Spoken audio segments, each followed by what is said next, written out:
They threw me out of my own boardroom like garbage.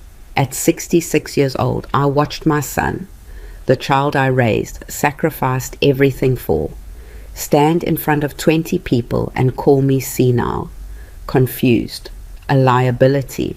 He actually used those words while looking straight at me, then motioned for security to remove me from the company I built with my bare hands 40 years ago. But here's what Damien didn't know. His dead father left me something that would turn his perfect little empire into ashes. And I was about to use it. Before we begin, if you're watching from anywhere in the world, drop your city in the comments. I want to see how far the story travels, and hit that like button, because what happens next, you won't believe it. I'm going to tell you something that still makes my hands shake when I think about it. My name is Vivian Holloway, and 3 months ago, I sat in a leather chair worth more than most people's cars and watched my only son destroy me in front of everyone who mattered. But let me back up, because the story doesn't start in that boardroom.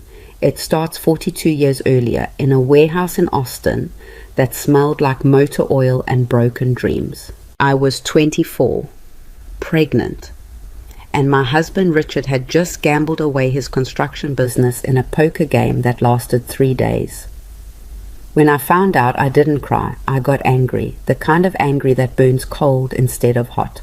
We're starting over, I told him, standing in that empty warehouse with nothing but a broken forklift and $60,000 I'd hidden in a safety deposit box he didn't know about. And this time, I'm in charge. Richard looked at me like I'd lost my mind. Maybe I had, but I took that money and bought industrial cleaning equipment, started bidding on contracts to clean office buildings at night, worked 16-hour days while 7 months pregnant, scrubbing toilets and mopping floors in high-rises downtown. By the time Damien was born, Holloway Industrial Services was cleaning 40 buildings across Texas. By the time he started kindergarten, we had contracts in 6 states. By the time he graduated high school, we were a $100 million company with 2,000 employees.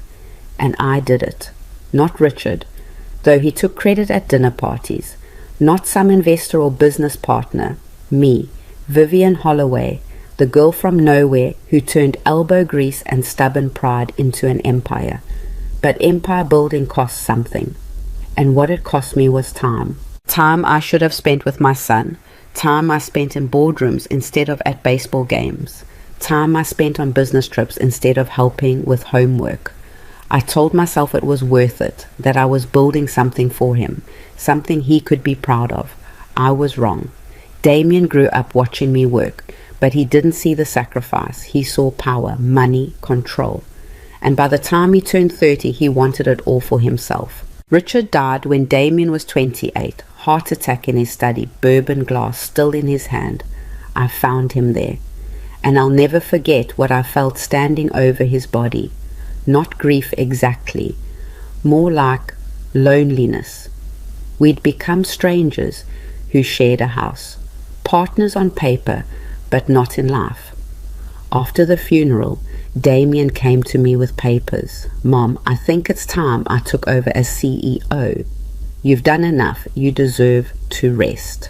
He said it so gently, so concerned, and some desperate part of me wanted to believe he meant it, that my son actually cared about my well-being and wasn't just reaching for the throne. So I said yes. That was my first mistake. For 3 years, I watched him run my company. At first, I told myself he was doing fine. Different approach, sure, more aggressive, but the numbers looked good. Revenue was up, stock price climbing. Maybe, I thought, he was actually better at this than I'd been. I was 63 and tired.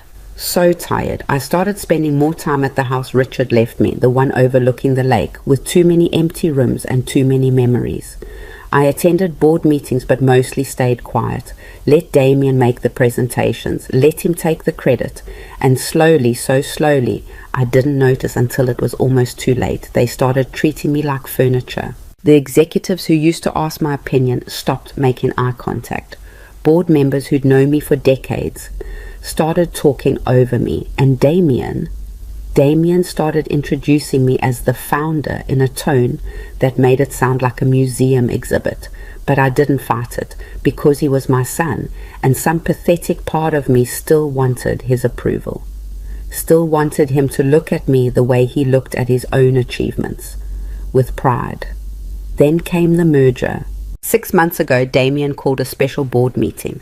When I arrived, the room felt wrong. Too many lawyers, too many people I didn't recognize, and Damien standing at the head of the table with a smile that didn't reach his eyes. Mom, glad you could make it. We're discussing a significant opportunity. Venture Corp wants to acquire Holloway Industrial for $800 million. I felt something drop in my stomach. Acquire? You mean sell?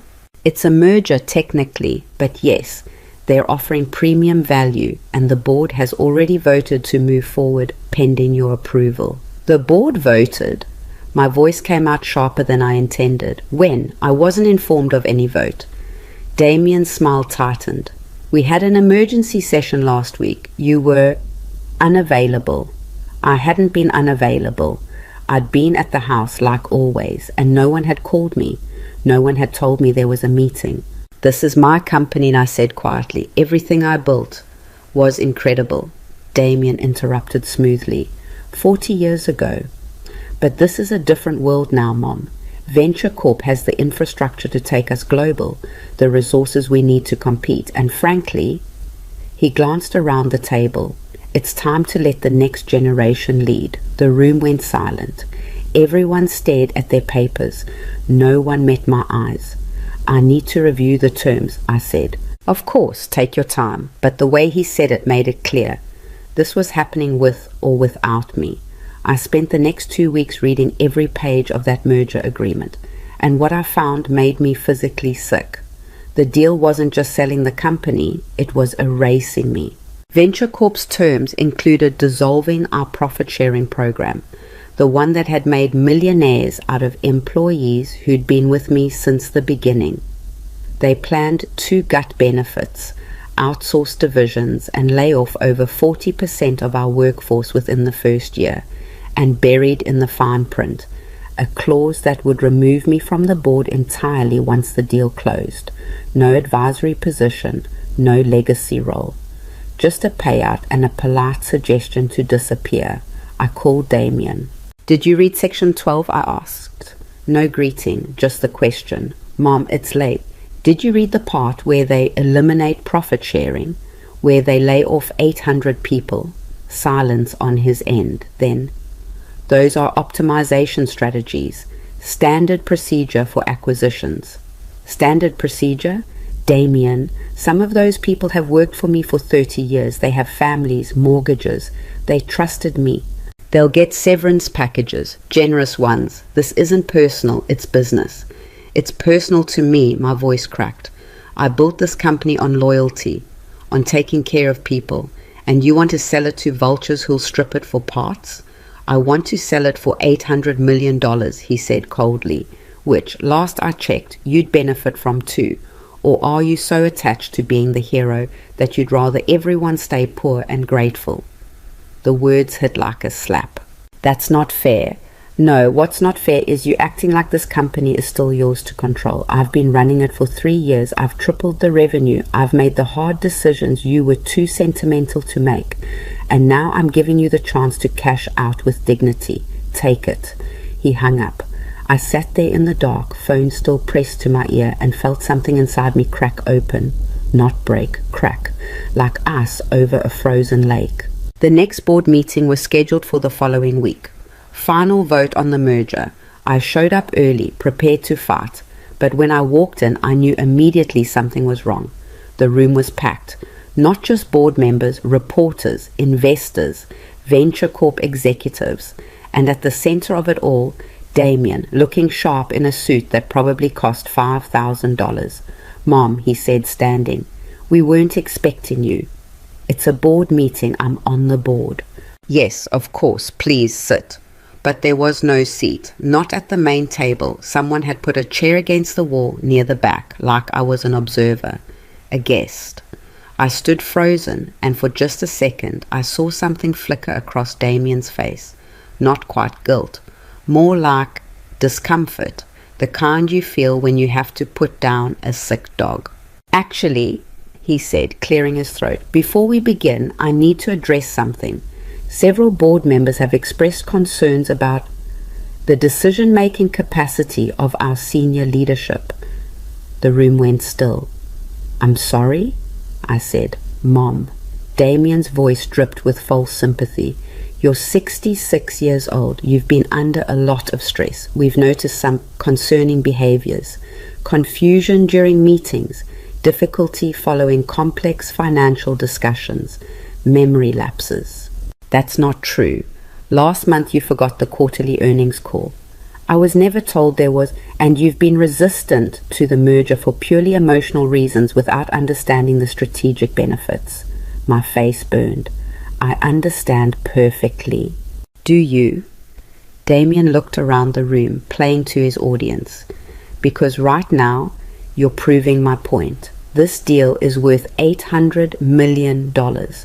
It secures the future for thousands of employees and shareholders. But you can't see past your own pride to recognize. Don't you dare, I said, voice shaking. Don't you dare lecture me about pride. I built this company when you were in diapers. And we're grateful, truly. Damien nodded to someone I didn't recognize. But the board has a fiduciary responsibility to act in the best interest of shareholders. And I'm afraid that means we need to discuss putting protective measures in place, one of the lawyers interrupted, for Mrs. Holloway's own well-being. Protective measures? The words felt like cotton in my mouth. A conservatorship, the lawyer said gently. Temporarily, of course, just to ensure that financial decisions are being made rationally during this transition period. The room started spinning. They were trying to declare me incompetent, in front of reporters, in front of everyone. You can't do this, I whispered. Mom, Damien actually had the audacity to look sad. This isn't about control, it's about protecting you. The stress of this merger has clearly been overwhelming, and we think it might be time to consider. Get out! The words came out so quietly I almost didn't recognize my own voice. I'm sorry, Damien said. I said get out. I looked straight at him. All of you, this is my company. These are my boardrooms, and you do not get to humiliate me here. Actually, one of the Venture Corp executives said, standing, Mr. Holloway has authority to... I don't care what authority you think he has. Something was rising in my chest. Not panic. Fury. Pure crystalline fury. Damien, you ungrateful, backstabbing... Security, Damien said calmly. Please escort my mother out. She's clearly unwell. Two men in suits materialized at my elbows. Don't touch me, I hissed. But they did. They took my arms gently, professionally, but firmly, and started walking me toward the door. This isn't over, I called back. The entire room was watching. Cameras were probably recording. I was being dragged out like a crazy person while my son stood there with manufactured concern on his face. Damien, you hear me? This isn't... The door closed. They walked me through the hallway, past assistants who wouldn't look at me, past executives who suddenly found their phones very interesting, walked me all the way to the lobby and deposited me outside like trash. I stood there on the sidewalk, shaking so hard I couldn't feel my fingers. My son had just destroyed me, publicly, methodically, and everyone had watched.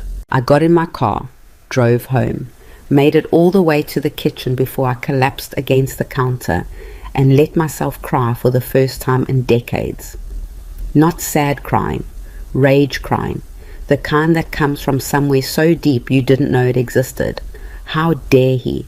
How dare he stand there in the company I built and call me incompetent? How dare he use my age against me like a weapon? How dare he try to take everything I'd worked for and pretend it was for my own good? I cried until I couldn't cry anymore, until my throat hurt and my eyes burned and I felt hollow. Then I wiped my face, made coffee, and started thinking. Because Damien had made a mistake, several mistakes actually. First, he'd humiliated me in front of witnesses. That meant war, and I didn't care what it cost me. I wasn't going down quiet. Second, he'd mentioned conservatorship, which meant he was already talking to lawyers about controlling my assets. My house, my money, everything. And third, and this is the one that would destroy him. He'd forgotten something crucial, Richard's trust. I hadn't thought about it in years. After Richard died, his attorney had mentioned something about a family trust he'd set up. Some complicated legal structure Richard had insisted on for estate planning purposes. I'd signed papers at the funeral and then forgotten about it, too grief-numb to care. But now, I found the attorney's number, called at 9 p.m., and left a voicemail that probably sounded deranged. He called back at 6 a.m. "Mrs. Holloway, I got your message. Is everything all right?" "No," I said.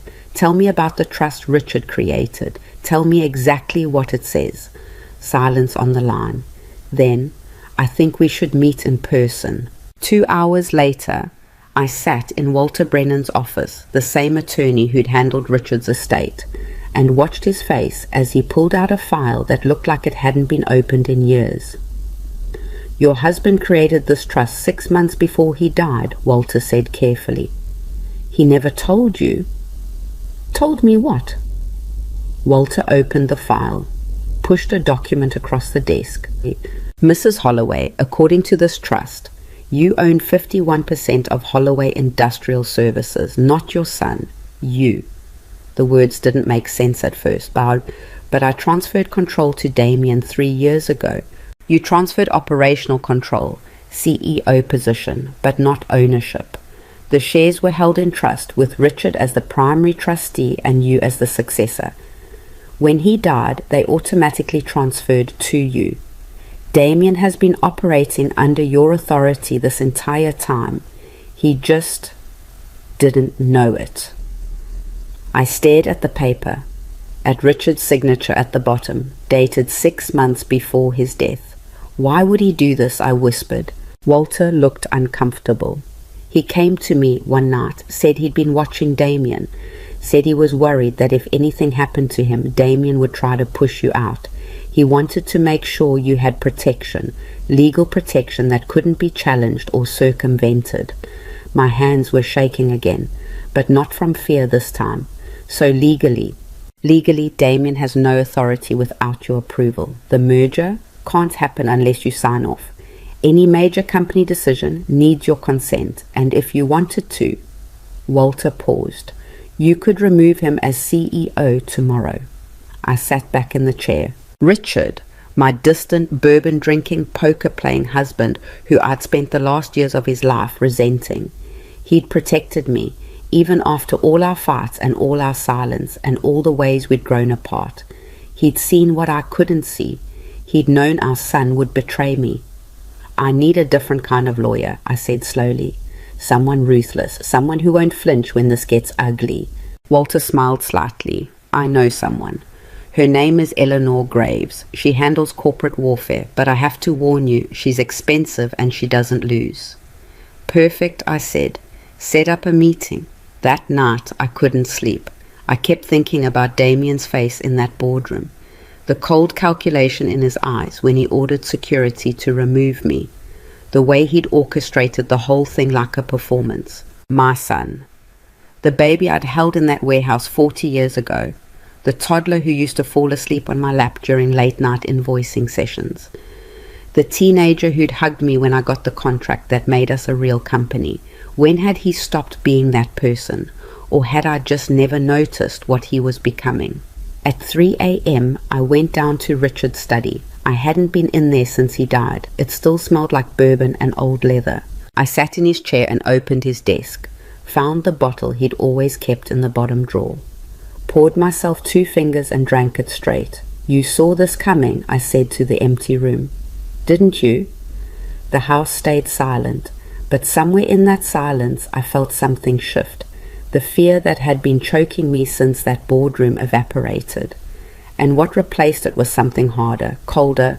Damien wanted war? Fine, I'd give him war. But first, I needed to know exactly what I was up against. The next morning, I called Clara Bennett. She'd been my executive assistant for 15 years before Damien forced her into early retirement last year. Told her the company was restructuring and her position was redundant. "Clara, it's Vivian. I need your help." "Mrs. Holloway?" She sounded shocked. Are you all right? I saw the news. The news? They're saying you had some kind of episode at the board meeting, that you're taking time off for health reasons. Of course they were. Damien was already controlling the narrative. Clara, everything they're saying is a lie, and I need to know what else Damien has been lying about. You still have contacts at the company. A few, she said carefully. What do you need? Everything. Financial records, email chains, meeting minutes, anything that shows what he's really been doing for the past 3 years. That could take some time. I have time, I said. And Clara, whatever they paid you to retire, I'll triple it when this is over. She laughed. Mrs. Holloway, I'd do this for free. That man screwed me over on my pension. I've been waiting for someone to take him down. 3 days later, Clara delivered a USB drive to my house. Personally, at midnight.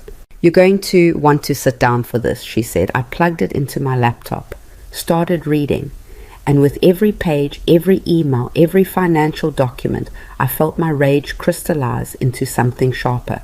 Damien hadn't just been running my company, he'd been looting it. $100,000 bonuses to himself and his inner circle.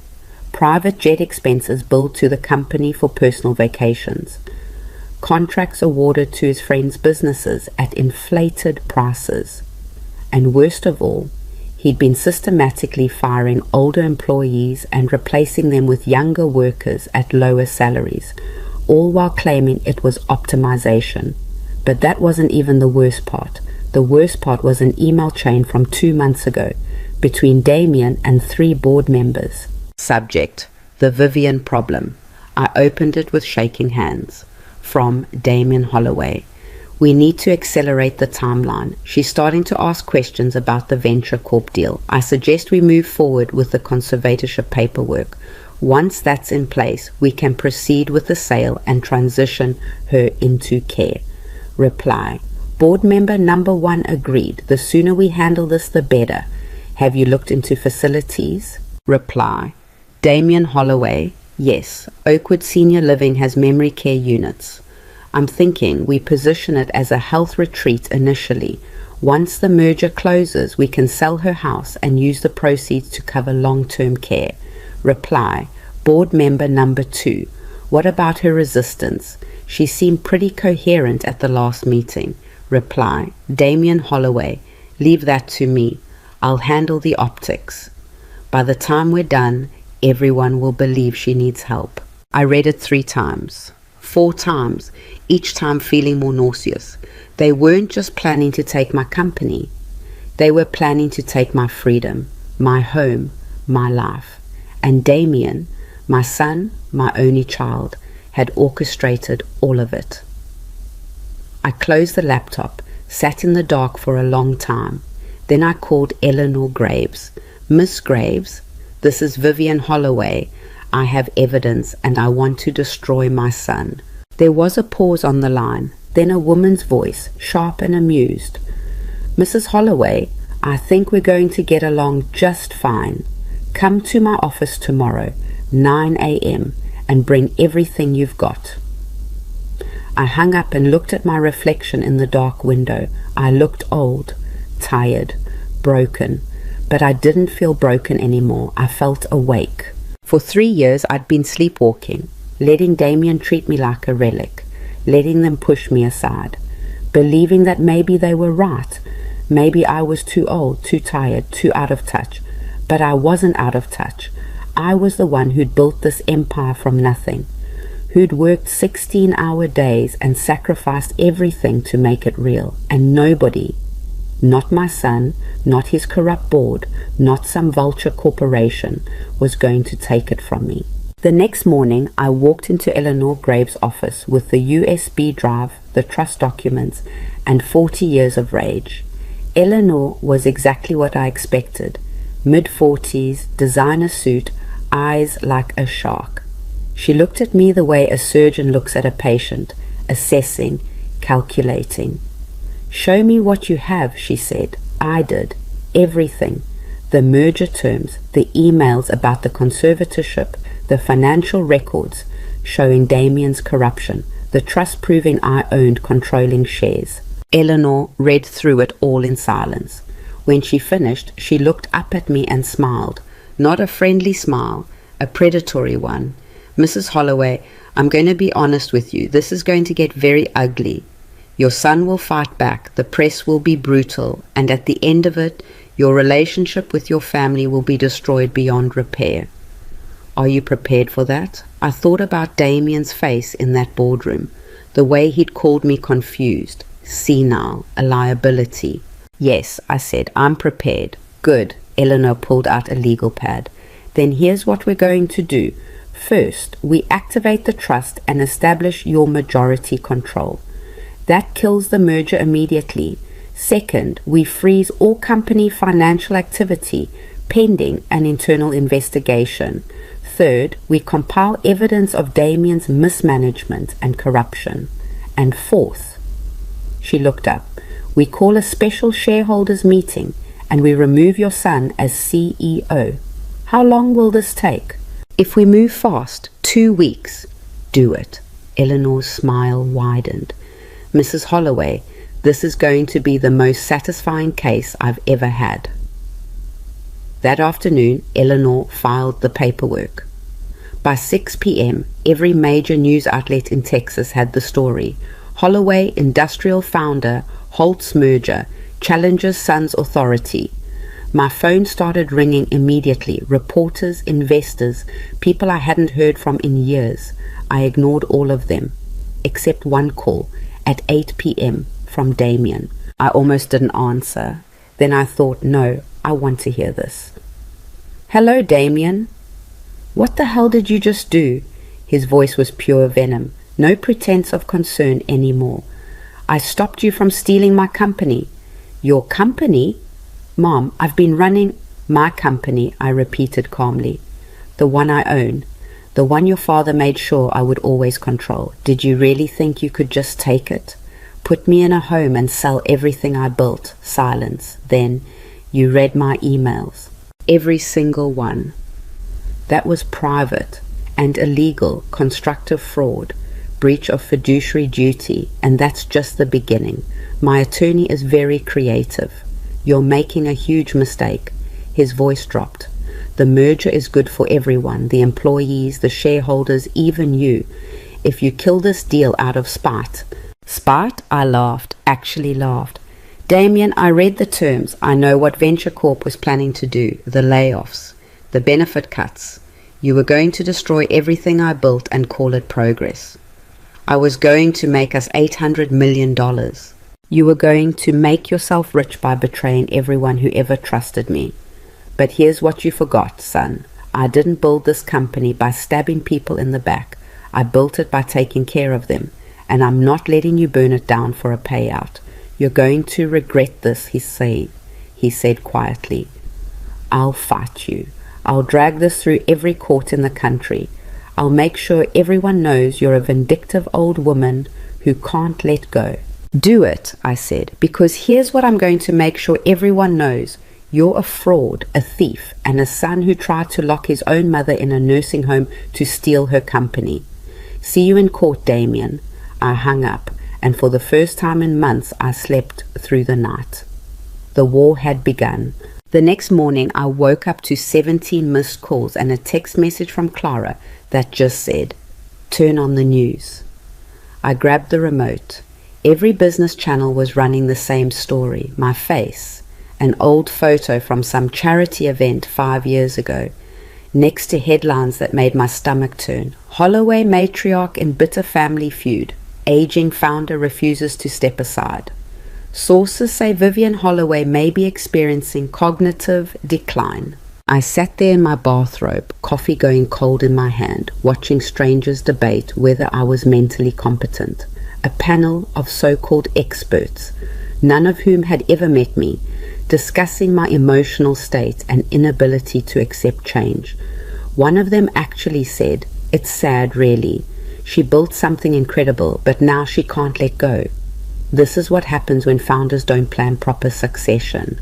I threw the remote across the room. It hit the wall and the battery scattered across the hardwood floor. My phone rang. Eleanor. Don't watch the news, she said, too late. Good, get angry, we're going to need that. I heard papers rustling on her end. Damien's legal team just filed a motion claiming you're acting in bad faith. They're pushing for an emergency hearing to validate the merger agreement based on your previous consent. My consent that I withdrew. Exactly. Which is why they're also arguing that you lack the mental capacity to withdraw consent. They're trying to paint this as elder abuse. You being manipulated by aggressive attorneys. Meaning me. I laughed, but it came out bitter. So now I'm either senile or being controlled. Those are my only options. In their narrative, yes, which is why we need to control our own narrative. I'm scheduling a press conference for tomorrow. You're going to stand in front of cameras and show everyone exactly how sharp you are. My throat went tight. Eleanor, I haven't done a press conference in 15 years. Then it's time to dust off that skill, because right now your son is winning the PR war. And if we don't fight back, the court of public opinion will destroy you before we ever get to real court. She was right. I knew she was right. But the thought of standing in front of cameras, knowing half the world thought I was a confused old woman, made me want to hide in this house forever. I'll do it, I said, but I need something first. I need to talk to the employees, the ones Damien fired. I need to know their stories. Why? Because this isn't just about me. If I'm going to war, I need them to know I'm fighting for them too. Eleanor was quiet for a moment. I'll set it up, but Vivian, be prepared. Some of them are angry. They blame you for not stopping him sooner. She was right about that too. That afternoon, I met with 12 former employees in a conference room Eleanor rented downtown. People who'd worked for me for decades. People I'd promoted, celebrated, trusted. They looked at me like I was a stranger. Marcus Webb spoke first. He'd been our warehouse supervisor in Dallas for 23 years. I'd attended his daughter's wedding. Mrs. Holloway, with all due respect, where were you? The question hit like a punch. When Damien started cutting our benefits, when he eliminated profit sharing, when he fired Janet after 30 years because she was too expensive, where were you? I opened my mouth, closed it. What could I say? I was there. I was in board meetings. I was watching. And I did nothing. I thought he knew what he was doing. You thought wrong. That was Linda Chen, operations manager, 15 years. He gutted our retirement accounts, told us it was a temporary restructuring, but then he bought himself a third vacation house. You saw that, right? You saw what he was doing. I saw the financials. I didn't know. You didn't want to know, Marcus interrupted, because he's your son, and that was more important than us. The room went silent. Everyone was staring at me, waiting. He was right. They were all right. I'd chosen Damien over them, over the people who'd built this company alongside me. I'd convinced myself he deserved a chance to lead, but really, I'd just been too tired to fight him, too desperate for his approval to see what he really was. You're right, I said quietly. I failed you, all of you. I saw the changes and I told myself it was just different management styles. I made excuses because I didn't want to believe my son was capable of this, and I'm sorry, I'm so sorry. Linda's expression didn't soften. Sorry doesn't pay my mortgage. Sorry doesn't give me back the pension I was counting on. I know, but I'm trying to fix it now. I'm fighting to take back the company, and if I win, when I win, I'm reinstating profit sharing, restoring benefits, and anyone who wants their job back gets it, with back pay. That's a nice speech, Marcus said, but why should we believe you? You let him destroy us once. What's to stop it from happening again? Because I'm not walking away this time. I'm not handing power to someone else and hoping for the best. I'm staying. And I'm making sure that what he did can never happen again. A woman in the back spoke up. Sarah Morrison, accounting, 21 years. What about Damien? Are you really going to fire your own son? The question everyone wanted to ask. Yes, I said. If that's what it takes to save the company, yes. He's proven he can't be trusted. And I won't sacrifice everything I built, everything we all built, to protect him from the consequences of his choices. Sarah nodded slowly. Then I'll testify. I have documentation of the benefit cuts, the accounting tricks he used to hide executive bonuses. If you're serious about this, I'll help. So will I, Linda said. He screwed us over. Time to return the favor. One by one, they agreed. Not because they forgave me, but because they wanted justice, and I was the only one in a position to deliver it. By the time I left that conference room, I had 12 witnesses, hundreds of pages of documentation, and the weight of their ruined lives on my shoulders. Eleanor met me in the parking lot. How'd it go? They hate me. Good, that means they're honest. The question is, are you ready to use what they gave you? I looked at the folder of documents Sarah had handed me. Financial records showing exactly how Damien had enriched himself while gutting everyone else's security. Yes, I said, I'm ready. The press conference was scheduled for 10 a.m. the next morning. I spent the entire night rehearsing with Eleanor, practicing how to sound strong without sounding defensive, how to tell my story without crying. But when I stepped up to that podium and saw the mob of cameras, I forgot every practiced line. My name is Vivian Holloway, I started. My voice shook. I cleared my throat, tried again. 42 years ago, I started a cleaning company with $60,000 and a broken forklift. I built Holloway Industrial Services into a $100 million enterprise by working harder than anyone around me and treating employees like family. Flashbulbs popped. Reporters scribbled notes. 3 years ago, I made a mistake. I handed control to my son, Damien Holloway, because I trusted him, because I believed he understood what this company stood for. But I was wrong. Someone shouted a question. I ignored them. Damien has spent the last 3 years systematically dismantling everything I built. He eliminated profit-sharing programs that made employees millionaires.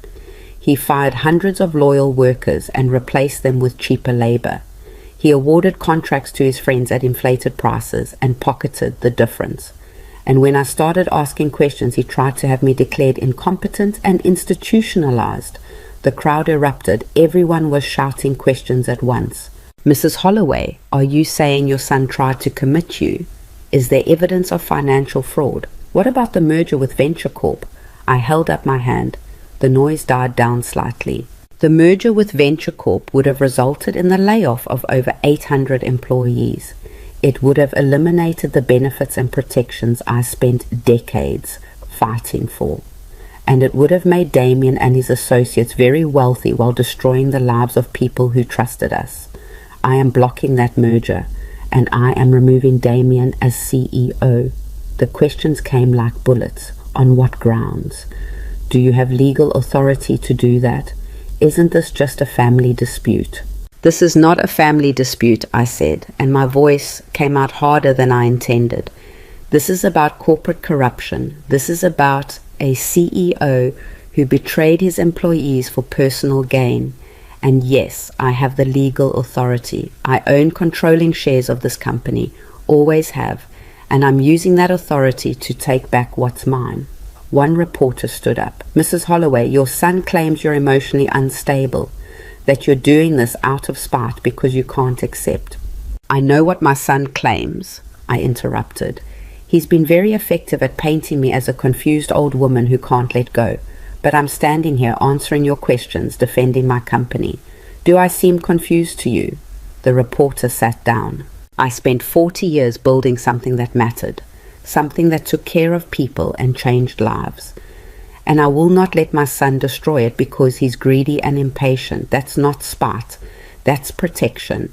And if anyone in this room thinks I should just step aside and let him loot the company I built with my bare hands, then you fundamentally misunderstand who I am. I stepped back from the podium. Eleanor appeared at my elbow. We're done, she told the reporters. No more questions. As we walked away, someone shouted, Mrs. Holloway, what do you say to people who think this is elder abuse? I stopped, turned back. I say maybe it's time we stopped assuming older women are automatically victims who need protection from their own decisions. I'm not being manipulated. I'm fighting back. There's a difference. is... The clip went viral within an hour. By noon, I was trending on every social media platform. The comments were split 50-50, half calling me a hero, half calling me a bitter old woman who couldn't accept change. I didn't care about the opinions. What I cared about was the message from Clara that came that afternoon. Board members are panicking. 3 just called me asking if you'd meet with them. They were scared. Good, they should be. But Damien wasn't panicking. Damien was strategizing. 2 days later, he released his own statement. Not a press conference, a carefully produced video on the company website where he sat in his office, my office, the one I'd built, looking somber and concerned. I want to address the recent allegations made by my mother, Vivian Holloway. First, let me say I love my mother. She's an incredible woman who built something remarkable, and that's why it breaks my heart to see her struggling like this. I watched the video on my laptop, hands clenched into fists. The truth is, my mother has been under enormous stress. She's grieving my father. She's dealing with the natural challenges of aging. And unfortunately, some people have taken advantage of that vulnerability to convince her that the family and company she loves have turned against her. He looked directly into the camera. Perfect hair, perfect suit, perfect concerned son expression. I never tried to institutionalize my mother. That's a complete fabrication by attorneys who are exploiting her for their own gain. What I did suggest, along with several other family friends and board members, was that she consider taking some time to rest, to step back from the pressure of corporate decision-making and focus on her health. Liar, I hissed at the screen. As for the merger with Venture Corp, yes, I championed that deal because it would have secured jobs, increased shareholder value, and positioned us for global growth. My mother's decision to block it wasn't based on business analysis. It was based on emotion.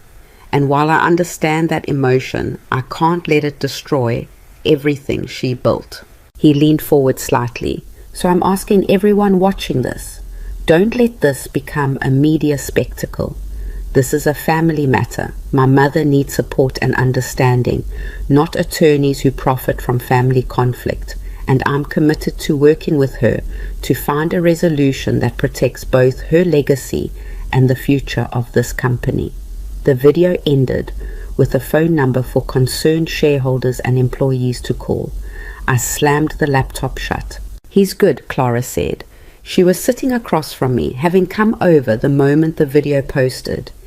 He positioned himself as the reasonable one, made you look like the aggressor. I am the aggressor.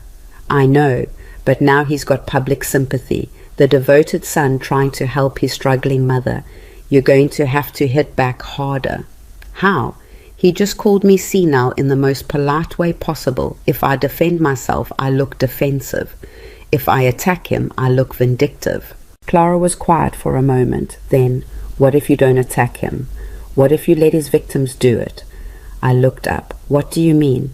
The employees, the ones he fired, the ones whose lives he ruined. They're credible witnesses, and they're not family, so it doesn't look like a personal vendetta. If they go public, he'll destroy them. He'll claim they're disgruntled ex-employees with an axe to grind. Maybe, but if enough of them speak up, if the stories are consistent and documented, that's harder to dismiss. She was right. But I couldn't ask those people to put themselves out there. They'd already lost so much because of Damien. I couldn't ask them to become targets. Except I didn't have to ask, because they called me. Marcus Webb, Linda Chen, Sarah Morrison, all 12 of them within 24 hours of Damien's video. We saw what he said, Marcus told me on the phone. The devoted son act. We're not letting him get away with it. We want to tell our stories, all of us. Marcus, if you do this, he'll come after you. His lawyers will dig into your lives, find anything they can use. Let them. I've got nothing to hide, and I'm tired of being quiet while he plays victim. Are you sure? Mrs. Holloway, you asked us where you were when he was destroying us. Now we're asking, where are you going to be when we fight back? With us or against us? I closed my eyes. felt that familiar pressure behind my ribs, the choice between safety and war. "I'm with you," I said, "all the way." Eleanor set it up. A group interview with a major business publication, all 12 employees telling their stories on the record, with documentation. The article dropped 3 days later, front page, with a headline that made my chest tight: "The real cost of Damien Holloway's leadership. Employees speak out." I read every word. Marcus describing how he'd lost his retirement savings. Linda talking about getting fired 2 weeks before her daughter's surgery. Sarah explaining the accounting schemes that hid executive bonuses while cutting employee benefits. And at the end, a quote from me: "I failed these people once by not stopping my son sooner. I won't fail them again." The response was immediate. Social media exploded. Damien's office was flooded with calls, and 2 board members resigned, releasing statements that they'd been misled about the company's direction. But Damien still had support. The remaining board members closed ranks around him. Corporate lawyers issued statements calling the article a coordinated smear campaign. And conservative business outlets ran op-eds about vindictive employees weaponizing cancel culture. We were in a stalemate, both sides entrenched, both bleeding support and credibility, and then something happened that changed everything. I got a call at 11 p.m. on a Tuesday, unknown number. I almost didn't answer. "Mrs. Holloway, this is James Patterson. I was Richard's financial advisor. I think we need to talk." I sat up in bed. "About what?" "About your husband's other accounts, the ones your son doesn't know about." My heart stopped. "What other accounts?" "Can we meet tomorrow morning? This isn't something I can discuss over the phone." I met him at a diner halfway across the city. James Patterson was in his 70s, retired now, with the kind of face that had kept secrets for decades. He slid a folder across the table. "Richard came to me 6 months before he died, said he needed to move some assets without Damien knowing. I helped him set up several offshore accounts and a secondary trust. Nothing illegal, just private." "How much are we talking about?" "Approximately $40 million. I nearly choked on my coffee. $40 million? He liquidated several investments. Said if anything happened to him, these accounts would give you options. Resources that Damien couldn't touch or know about. James pushed the folder closer. "The accounts are in your name now. Have been since he died. I was named as trustee with instructions to contact you if Damien ever tried to remove you from company leadership." I stared at the folder like it might explode. "Why didn't you tell me this before?" "Because Richard's instructions were specific. I was only supposed to contact you if Damien became a threat. And honestly, Mrs. Holloway, I wasn't sure that day would come. I hoped you two would work it out. We're way past working it out." "I know, that's why I'm here." He stood up. "Those accounts give you leverage. You can fund a legal war for years if you need to.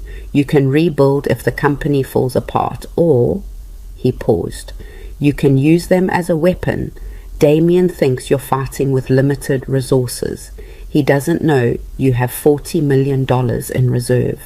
After he left, I sat in that diner booth for another hour, staring at the folder. Richard. Distant, bourbon-drinking, emotionally unavailable Richard. He'd been protecting me all along, building walls around my future that Damien couldn't breach. He'd known, he'd seen what our son was becoming, and he'd made sure I had the means to fight back. I called Eleanor. "I need you to freeze Damien's access to company funds, all of them, effective immediately." "On what grounds?"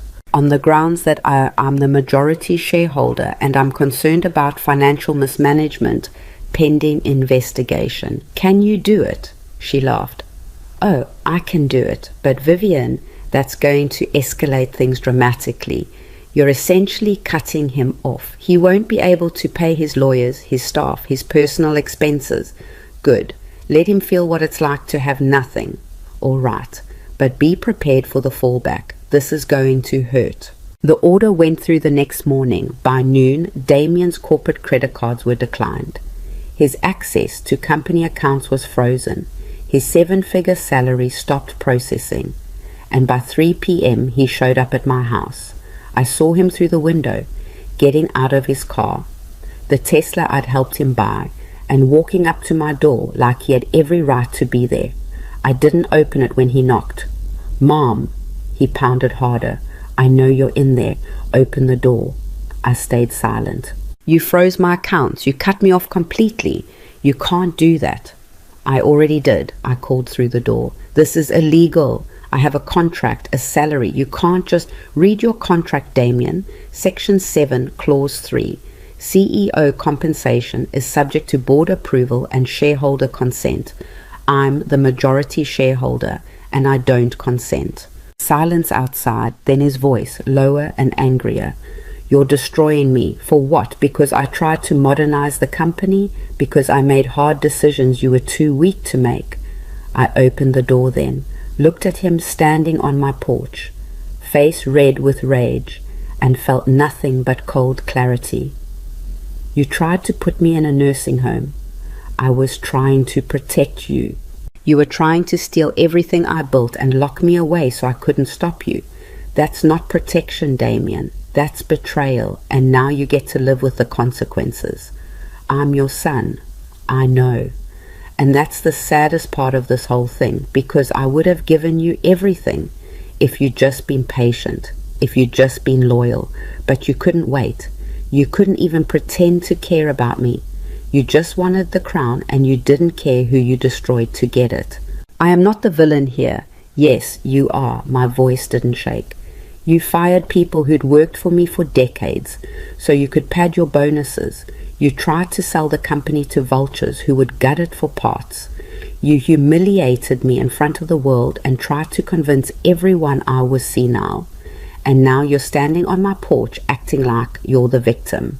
So yes, Damien, you're the villain, and I'm done pretending otherwise." I started to close the door. He grabbed it. "If you do this, we're done. You understand that? You'll never see me again, never meet any grandchildren I might have. You'll die alone in this house with nothing but your precious company for comfort." I looked at his hand on my door, then at his face, and I saw a stranger there, someone I didn't recognize. Maybe I never really had. "Then I guess I'll die alone," I said quietly. "Better that than living on my knees." I pulled the door shut, locked it, listened to him stand there breathing heavily for another minute before his footsteps retreated. Car door slammed, engine started, and then he was gone. I walked to the living room, sat down on the couch, and for the second time in this whole mess, I let myself cry. Not for him, for who he could have been, for the son I'd imagined I had, for the family that died the moment he chose greed over love. Clara found me there an hour later. I'd given her a key weeks ago, back when this all started. She didn't say anything, just sat down next to me and put her hand on my shoulder. "Did I do the right thing?" I asked. "Yes." "Then why does it feel like I'm losing?" "Because you are losing," Clara said. "You're losing your son, and that's going to hurt no matter how justified it is. But Vivian, you're also winning. You're winning back your dignity, your company, your life. Sometimes you can't have both." She was right. I knew she was right, but knowing didn't make it hurt less. That night, Eleanor called. "The shareholders' meeting is scheduled for next week. That's when we vote on Damien's removal. Are you ready?" "I don't know." "Well, get ready, because he's not going down quietly.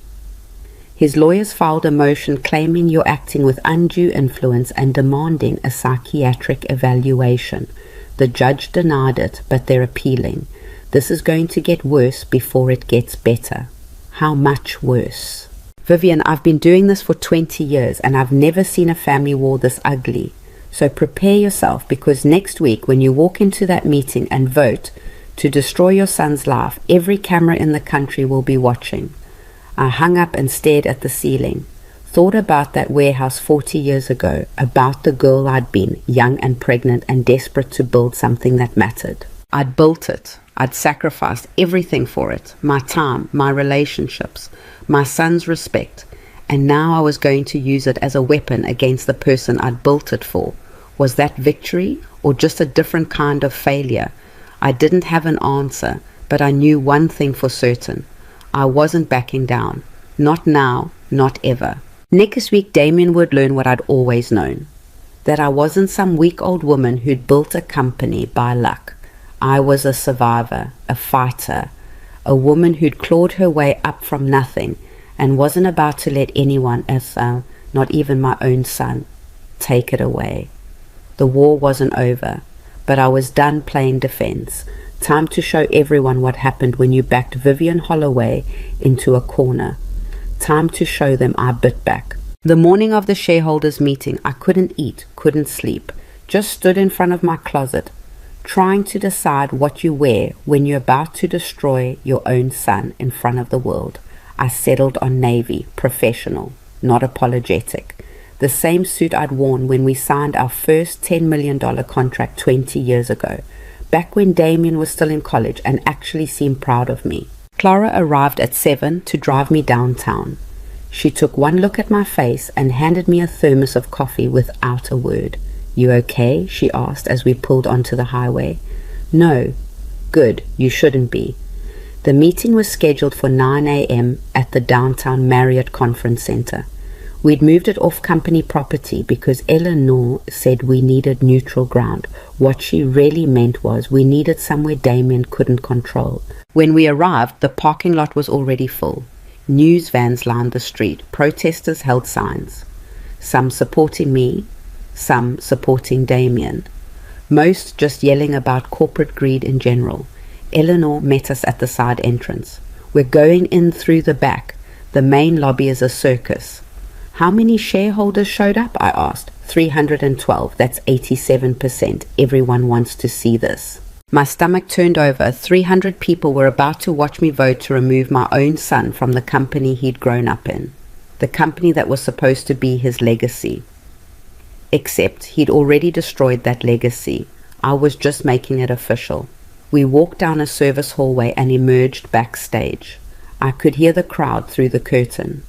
Hundreds of voices creating a dull roar of anticipation. "You're going to walk out there," Eleanor said, gripping my shoulders. "You're going to present the evidence, and you're going to call for a vote. Don't apologize. Don't show weakness. These people need to see strength. What if they vote against me? They won't. We have the numbers. But even if they did, you still have majority control. The vote is symbolic, yes, but it gives you legitimacy. It proves this isn't just one vindictive mother. This is shareholders demanding accountability." A stage manager appeared. 5 minutes, Mrs. Holloway. Eleanor squeezed my shoulders once more. "You've got this." But I didn't feel like I had anything. I felt like I was about to step off a cliff with no idea if there was ground below or just empty air. The curtain opened. I walked onto the stage and the noise hit me like a physical force. Applause from some sections, boos from others. Camera flashes turning the room into a strobe light. I walked to the podium, adjusted the microphone, looked out at 300 faces I didn't know, all waiting for me to either vindicate or destroy myself. "Thank you for coming," I started. My voice echoed through the speakers. "I know many of you took time away from your lives to be here. I know the situation is uncomfortable, messy, the kind of family drama that makes people want to look away." The room settled slightly. "But this isn't just family drama. This is about the future of a company that employs 4,000 people, a company that was built on loyalty and integrity, and the belief that we take care of our own. And I'm here to tell you that under Damien Holloway's leadership, those values have been systematically destroyed." Someone in the audience shouted support. Someone else shouted disagreement. A security guard moved toward the noise. I continued. 3 years ago, I made a mistake. I stepped back and let my son take control because I believed he understood what this company stood for. But I was wrong, and today I'm going to show you exactly how wrong I was. Eleanor appeared beside me with a laptop, plugged it into the presentation system. A screen behind me lit up with financial documents. "This is Damien Holloway's compensation over the past 3 years. Base salary, $2.7 million annually. Bonuses, 4.3 million total. Stock options, another 6 million. Total compensation, $13 million in 3 years. The numbers hung there on the screen, obscene and undeniable. Now let me show you what happened to employee compensation in that same time period. The slide changed. A graph showing declining wages and benefits. Profit sharing eliminated. Health insurance premiums doubled. Retirement contributions cut by 40%. All while Damien and his executive team awarded themselves record bonuses. Murmuring spread through the crowd. Some people were taking notes. Others were staring at the screen like they couldn't quite believe what they were seeing. But that's not the worst part, I said. The worst part is what he planned to do next. Another slide. The Venture Corp merger terms. This merger agreement would have resulted in the immediate layoff of 837 employees. It would have dissolved all remaining benefits and pension obligations. And it would have given Damien Holloway and the executive board a combined payout of $75 million, while the people who actually built this company got severance packages and job recommendations. The murmuring turned into actual conversation. People were angry now. I could feel it building in the room. I blocked this merger, and when I did, my son tried to have me declared mentally incompetent. He met with attorneys about establishing a conservatorship. He discussed putting me in a care facility and selling my home. Also, he could push this deal through without my interference. I paused. Let that sink in. I have documentation, emails, meeting notes, witness testimony, all of it showing a systematic pattern of corruption, self-dealing, and betrayal. And I'm asking you as shareholders to hold him accountable. The room erupted. Some people were standing, others were shouting questions. The moderator tried to restore order. Mrs. Holloway proposes a vote of no confidence, Eleanor called out over the noise. All in favor of removing Damien Holloway as CEO, say aye. A roar of ayes. All opposed, scattered nays. Maybe 30 people out of 300. The ayes have it, the moderator announced. Damien Holloway is removed from his position as CEO, effective immediately. And just like that it was done. I'd won. But winning felt like drowning. I walked off that stage to applause and camera flashes and reporters shouting questions I couldn't hear anymore. Eleanor guided me to a private room backstage where I collapsed into a chair and put my head in my hands. We did it, Eleanor said. She sounded triumphant. That was perfect. The press is going to eat this up. You're a hero. I don't feel like a hero. You will. Give it time. But time didn't make it better, because 2 hours later, Clara burst into the room with her phone in her hand and panic on her face. Vivian, you need to see this. She held up the phone. A live news broadcast. And there was Damien, standing outside the conference center, doing an interview with a crowd of cameras around him. My mother is sick, he was saying. His voice was calm, measured, but his eyes were dead. I don't blame her for what she's doing. I blame the people who are manipulating her. Eleanor Graves is a corporate shark who saw an opportunity to exploit a vulnerable woman and turned a family disagreement into a public circus for her own profit. Unbelievable, Eleanor muttered. I'm not going to fight this in the media, Damien continued. I'm going to let the courts handle it, and I'm confident that when all the facts come out, when my mother gets the help she needs, we can rebuild our relationship. Because at the end of the day, I love her, and I'm not giving up on her. He walked away, ignored the follow-up questions, left behind an image of the devoted son being wrongfully persecuted by his own mother. I felt sick. He's playing the victim, Clara said, again. It's working, I replied. Look at the comments. She scrolled through the responses on social media. Half were supportive of me. The other half were calling me a monster, saying I was abusing my son, saying this was elder abuse in reverse, a bitter old woman destroying her child's career out of jealousy. We'll release our own statement, Eleanor said. Counter the narrative. No, I interrupted. No more statements, no more press conferences. I'm done performing for cameras. Vivian, if we don't control the message, I don't care about the message. I care about fixing my company. The shareholders voted. Damien is out. Now I need to actually do the work of rebuilding.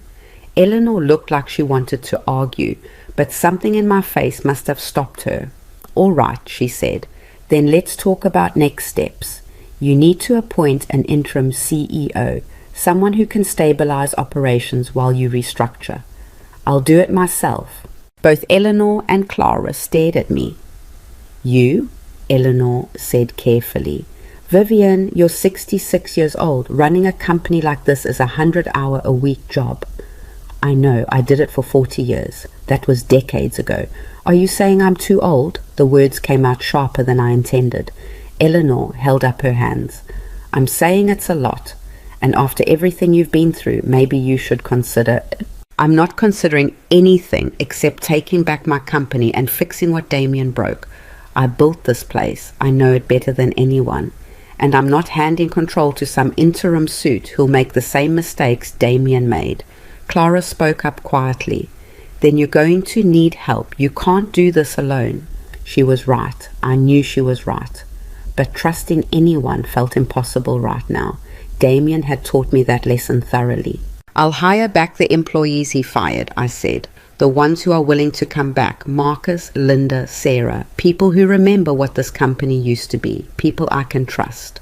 And the board? Eleanor asked. Half of them resigned. The other half voted to keep Damien. They're all out. I'm installing a new board. People who actually care about employees instead of just quarterly returns. That's going to take months. Then it takes months. I have time. I have resources. I thought about Richard's $40 million sitting in those offshore accounts. And I have nothing else to do except this. The meeting ended. Eleanor and Clara left. And I sat alone in that conference room, staring at the empty chairs where 300 people had just voted to destroy my son's career because I asked them to. I should have felt victorious, vindicated, powerful. Instead, I felt hollow. My phone buzzed, a text from an unknown number. I hope you're happy. You got what you wanted, but don't think this is over. You took everything from me. I'll make sure you regret it. Damien had to be. Though he was smart enough not to send it from his own number. I deleted the text, blocked the number, and walked out of that conference center alone. The next 2 weeks were chaos. Damien filed lawsuits, 3 of them, claiming I'd acted with undue influence, claiming the shareholder vote was invalid, claiming Eleanor had manipulated me into destroying my own family. None of them went anywhere. The judges looked at the evidence and dismissed them. But they cost money, time, energy. Meanwhile, I was trying to run a company that Damien had left in shambles. The merger with Venture Corp had collapsed, obviously, but that meant we'd lost the capital injection we'd been counting on. Our credit lines were stretched. Several major clients were nervous about the leadership chaos and threatening to take their contracts elsewhere. And every day, the press ran news stories. Half about my heroic stand against corporate corruption, half about my vindictive destruction of my own son. I stopped reading them, stopped watching the news, just focused on the work. Marcus Webb came back first, then Linda Chen, then Sarah Morrison and 8 others. I gave them their old positions back with raises, reinstated their benefits, started rebuilding the profit-sharing program. But the company was bleeding money. Fast. The legal fees alone were killing us, and without the Venture Corp deal, we didn't have the capital to modernize our operations the way Damien had promised investors. 6 weeks after the shareholder meeting, Eleanor called me into her office. We need to talk about your financial situation. I sat down. How bad is it? You've spent $7 million in legal fees. The company is spending another $2 million a month trying to stabilize operations. And Damien is appealing every single decision you make, which means more legal costs. At this rate, you'll burn through your resources in less than a year. I felt the room tilt slightly. What are you suggesting? I'm suggesting you consider settling with Damien. Give him a severance package, get him to drop the lawsuits, walk away clean. Absolutely not. Vivian, he tried to destroy me. He tried to lock me in a nursing home and steal my company. And you want me to pay him to go away? I want you to survive this. Right now, you're spending everything you have to fight a war that's destroying you both. Maybe it's time to accept that you won and let him go. I didn't win, I said. He's still out there telling everyone I'm a villain, still filing lawsuits, still trying to take me down. If I settle now, he'll spin it as me admitting I was wrong. He'll use the money to fund more attacks. No, I'm not giving him anything. Eleanor sighed. Then prepare yourself, because this is going to get worse. She wasn't exaggerating.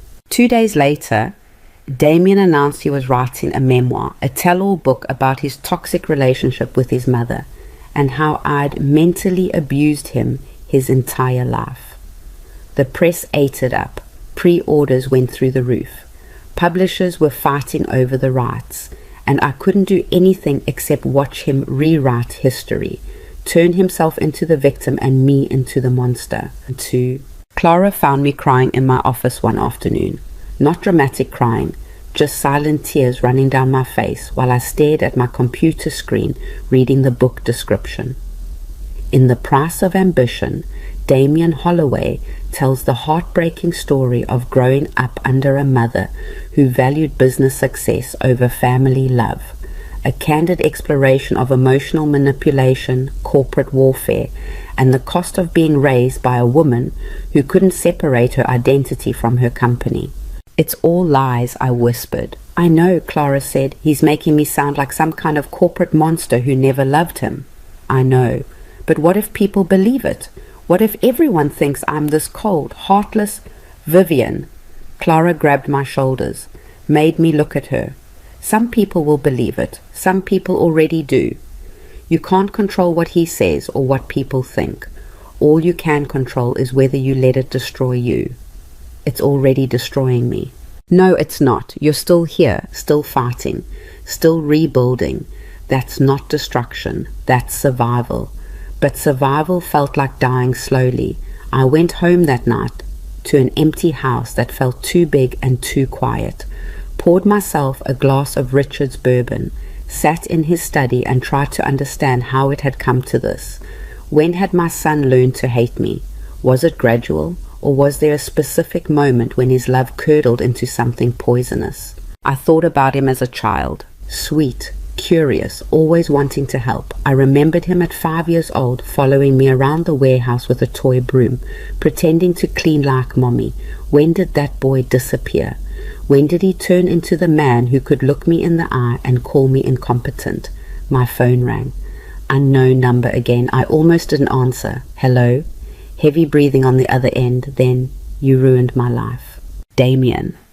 I recognized his voice even though it sounded wrecked, raw. Damien, everything I worked for, everything I built, you took it all away because your ego couldn't handle someone else being in charge. That's not what happened. Yes, it is. He was yelling now, or maybe crying. It was hard to tell. You couldn't stand that I was better at running the company than you ever were. You couldn't accept that your time was over, so you destroyed me. You turned everyone against me, made me look like a villain when all I did was try to modernize a dinosaur of a company that you were too stubborn to let evolve. You tried to put me in a nursing home. I was trying to protect you. You were making terrible decisions, blocking progress. I thought if you had time to rest, to step away from the pressure, you'd see. I saw everything, Damien. I saw the corruption, the self-dealing, the way you enriched yourself while destroying people's lives. That's not modernization, that's theft. I earned every dollar by firing people who'd been loyal to me for decades, by eliminating the benefits I promised them, by selling the company to vultures. Silence on the line, then quieter. Do you have any idea what it was like growing up as your son? The question hit me like cold water. What? Being Vivian Holloway's kid, the founder's son, everyone always comparing me to you, asking when I'd be as successful as my mother, wondering if I'd ever measure up. Damien, you didn't raise me. This company did. You were never home, never at my games or recitals or graduations. You were always here, always working, always building your empire. And then you handed it to me and expected me to just maintain it, like it was some museum to your greatness. I couldn't breathe. I was building it for you. Everything I did was for you. I didn't want it for me, his voice cracked. I wanted you. I wanted a mother who came home, who asked about my day, who cared about something other than quarterly earnings and profit margins. But I never got that. So I learned to speak your language, business, success, money, because that was the only way to make you proud. Tears were running down my face now. You're right. What?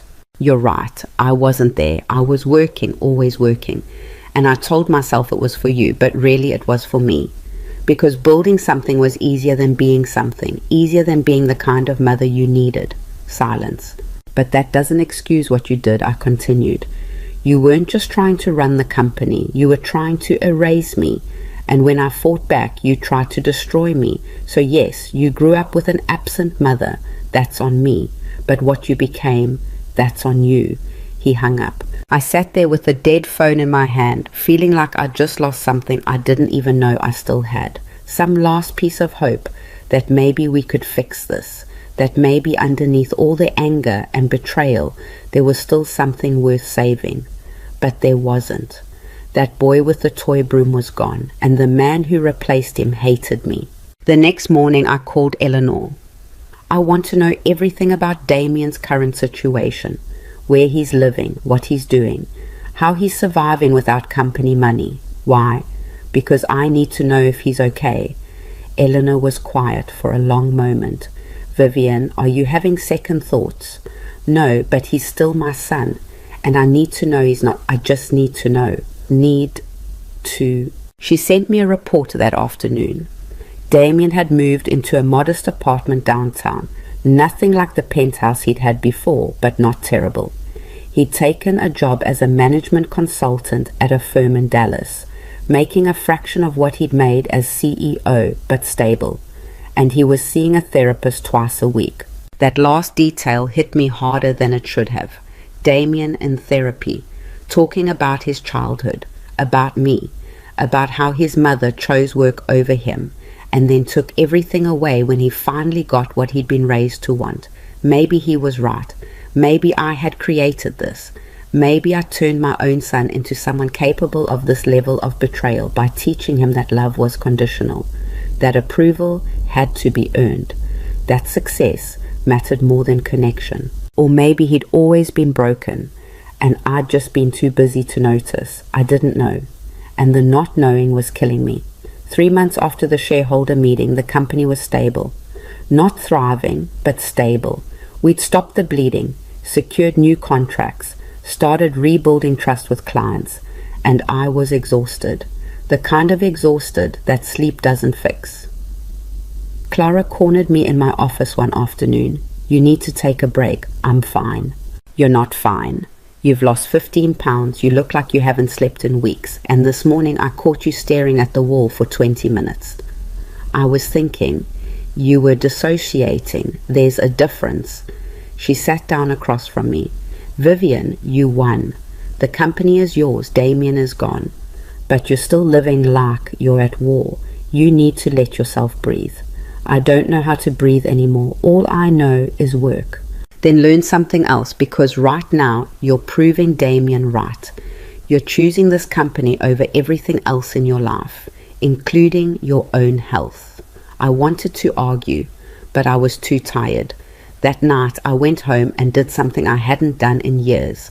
I took a bath, long and hot with lavender oil Clara had given me months ago. I sat in that tub and let myself feel everything I'd been pushing down.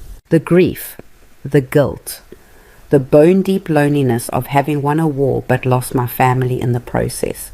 And somewhere in that bathroom, with the steam rising and the water going cold, I made a decision. I was going to stop fighting, not give up. Just stop living like every day was a battle. Stop checking the news for stories about Damien. Stop preparing for the next attack that might never come. I was going to run my company. take care of my employees, and try to remember who I was before everything became about winning and losing, because Clara was right. I'd won. But winning felt an awful lot like losing when you were eating dinner alone every night in a house built for a family that no longer existed.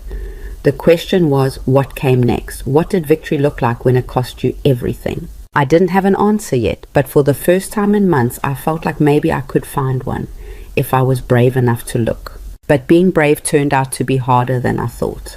6 months after taking back the company, I was sitting in the same office where Damien used to sit, staring at numbers that should have made me happy. Revenue was up 18%. Employee satisfaction scores were the highest they'd been in 5 years. We'd signed 3 major contracts that Damien's team had fumbled, and I felt nothing. Clara knocked on my door around 7 p.m. She did that now. Checked on me before going home because she knew I'd work until midnight if nobody stopped me. Still here? She asked. Where else would I be? She didn't answer. Just gave me that look, the one that said she was worried and trying not to show it. Have you eaten today? I glanced at my desk. A protein bar wrapper from this morning. Yes. Real food, Vivian. I'm fine. You're not fine. You haven't been fine since... She stopped herself. Since I destroyed my son's life. You can say it. Clara sat down across from me. That's not what I was going to say. I was going to say since you realized winning didn't feel the way you thought it would. She was right. Winning felt like sitting alone in an office at 7 p.m., eating protein bars and wondering if any of it had been worth it. I got a call today, I said quietly, from Damien's publisher. They want to interview me for the book. Give me a chance to tell my side of the story. What did you say? I said no. What's the point? He's going to write whatever he wants. Make me the villain. And half the country will believe him because mother-son conflict sells better when the mother is the monster. You're not a monster. Tell that to the comments section. I pulled up my laptop, showed her the latest article about me. The comments were vicious. People calling me bitter, jealous, an evil mother who couldn't stand her son's success. One comment stuck out. She spent his whole childhood ignoring him, and now she's mad he succeeded without her. Typical narcissist behavior. Clara closed the laptop. Stop reading that garbage. Why, it's true, isn't it? I did ignore him. I did choose work over him. And now I'm pretending I did it all for noble reasons when really I just didn't know how to be a mother. Vivian, I built an empire and lost my family. That's the trade I made. And now I get to live with it. Clara stood up, grabbed her purse. Get your coat. What? We're leaving. Right now. You're coming to dinner at my house and you're going to eat real food and talk about something other than work and Damien and how terrible you feel. Clara, I can't. Yes, you can, and you will, because I'm not watching you disappear into this office like your husband did. Get your coat. I went. Not because I wanted to, but because arguing took more energy than I had. Clara's house was small and warm and filled with the kind of clutter that comes from actually living somewhere. Photos on the walls, books stacked on tables, a cat that immediately tried to sit on my lap. Her husband Tom made lasagna. We ate at a table that wobbled slightly and talked about nothing important. Their grandkids, the weird weather, a movie Clara wanted to see. It was normal, painfully, beautifully normal. And halfway through dinner, I started crying. Not dramatic crying, just tears running down my face while I ate lasagna and pretended everything was fine. Tom and Clara exchanged a look. Then Tom quietly excused himself to do dishes. Clara moved her chair closer, put her hand on mine. Didn't say anything, just sat there while I fell apart. I don't know who I am without the fight, I finally whispered. For 6 months, I was so focused on taking back the company, on stopping Damien, on winning, and now I've won, and I don't know what I'm supposed to do with the rest of my life. You're supposed to live it. How? Everyone I cared about is gone. Richard's dead. Damien hates me. I have no friends because I spent 40 years working instead of building relationships. All I have is the company, and that's not enough anymore. Clara squeezed my hand. Then build something else, something that isn't about work or revenge or proving yourself. Build a life. I don't know how. Neither did I when my first husband left me, but you figure it out one day at a time, one normal dinner at a time. I went home that night feeling slightly less hollow, not fixed, but maybe fixable. The next morning I did something I hadn't done in decades. I didn't go to the office. Instead, I drove to the cemetery where Richard was buried, stood in front of his headstone with a thermos of coffee and tried to figure out what to say to a dead man who'd protected me better than he'd ever loved me. I won, I told the grave. I used the trust you set up, took back the company, destroyed our son in the process. I hope that's what you wanted. The cemetery stayed quiet. Birds chirped somewhere. Traffic hummed on the nearby road. He called me a few weeks ago, told me I was a terrible mother. He's not wrong, but you were a terrible father too, weren't you? We both chose work over him. Both taught him that money and power mattered more than connection. And then we acted surprised when he turned into exactly what we raised him to be. I sat down on the grass, didn't care that it was wet. I'm tired, Richard. I'm so tired, and I don't know how to stop being angry long enough to feel anything else. Help me figure this out, please. But Richard stayed dead, and I stayed alone with my questions. I was still sitting there an hour later when my phone rang. Eleanor. We have a problem, she said without preamble. Damien's book comes out next week. His publisher sent me an advance copy. You need to read it. I don't want to... You need to read it because he's not just trashing you. He's making specific allegations, and some of them might be actionable. She emailed me a PDF. I sat in my car in the cemetery parking lot and started reading.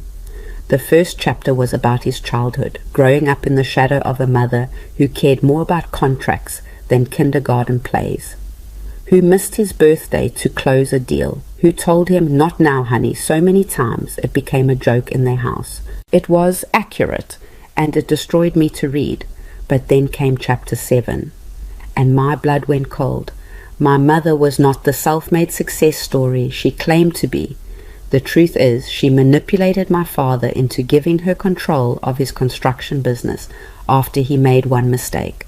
She used his gambling problem as leverage to force him out of his own company, and when he died, she rewrote history to make herself the hero and him the failure. That was a lie, a complete lie. Richard had gambled away his business before I started mine. I'd built Holloway Industrial from nothing. But the way Damien told it, I'd stolen Richard's company and rebranded it as my own. I kept reading, it got worse. She systematically isolated my father, controlled all the money, made him dependent on her for everything, and when he finally couldn't take it anymore, when the drinking got worse and the depression set in, she did nothing, just let him spiral. Some would call that neglect. I call it abuse. My hands were shaking so hard I almost dropped the phone. He was accusing me of abusing Richard, of financially manipulating him and driving him to alcoholism. I called Eleanor back. He's lying. Everything in chapter 7 is a lie. Can you prove it? What? Can you prove it's false? Do you have documentation showing you started your company independently? Proof that Richard's business failure predated yours? Yes. I have the original business filings, bank records, articles from back then about the warehouse I bought. Good, because if you don't respond to these allegations, people will assume they're true. We need to release a statement with evidence. He's doing this on purpose. He knows I'll have to defend myself, which means more publicity for his book, more attention. He's using me to sell copies. Yes, and we have to play along because the alternative is letting him destroy your reputation completely. I spent the next 3 days assembling proof. Bank statements from 40 years ago, business incorporation documents, articles from local papers about the young woman who'd started a cleaning company with nothing but determination. Eleanor drafted a statement. We released it the day before Damien's book launch. In response to recent allegations in Damien Holloway's memoir, we are providing documented evidence that Vivian Holloway built her company independently without leveraging her husband's failed business. These allegations are demonstrably false and appear designed to generate publicity at the expense of truth. The statement included scanned documents, photos from the early years, testimony from people who'd been there, and it didn't matter. Because Damien's book launched with huge publicity, morning talk shows, podcasts, magazine interviews, everyone wanted to hear from the son who'd been abused by his corporate tyrant mother. I watched one of his interviews from my living room. Couldn't help myself. The host was sympathetic, concerned. It must have been so difficult growing up with a mother like that. It was, Damien said. He looked good, composed, sad but not bitter. But I want to be clear, I don't hate my mother. I just think she's deeply damaged. And I hope that by telling my story, I can help other people recognize when they're in similar situations. What do you mean by similar situations? Narcissistic parents. People who can't separate their self-worth from their achievements, who use their children as props to make themselves look good, but never actually see them as separate people. My mother built an empire, but she destroyed a family to do it, and I think that's worth examining. The audience applauded. I turned off the TV. He was winning again.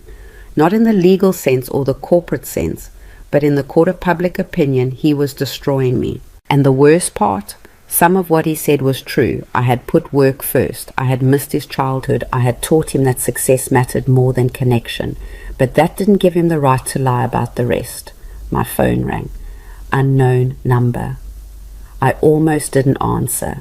Mrs. Holloway, this is Jennifer Martinez from The Times. I'm doing a piece on family dynamics in corporate succession, and I'd love to get your perspective on. I hung up. It rang again immediately. Different number. Vivian Holloway, this is Brad Chen from The Post. Your son's book is generating a lot of conversation about elder rights and family business. Would you be willing to... I hung up, turned off my phone, sat in the dark house and wondered how it had come to this. The next week was hell. Reporters camped outside my house, my office, Eleanor's office. Everyone wanted a comment, a reaction, something they could turn into a headline. I gave them nothing. But the silence was interpreted as guilt, as proof that Damien was right, that I couldn't defend myself because the accusations were true. Marcus Webb called me one afternoon. Mrs. Holloway, I just want you to know, a lot of us who worked with you, we don't believe what he's saying. We know who you are. We know what you built. Don't let him rewrite history. Thank you, Marcus. Are you going to fight back?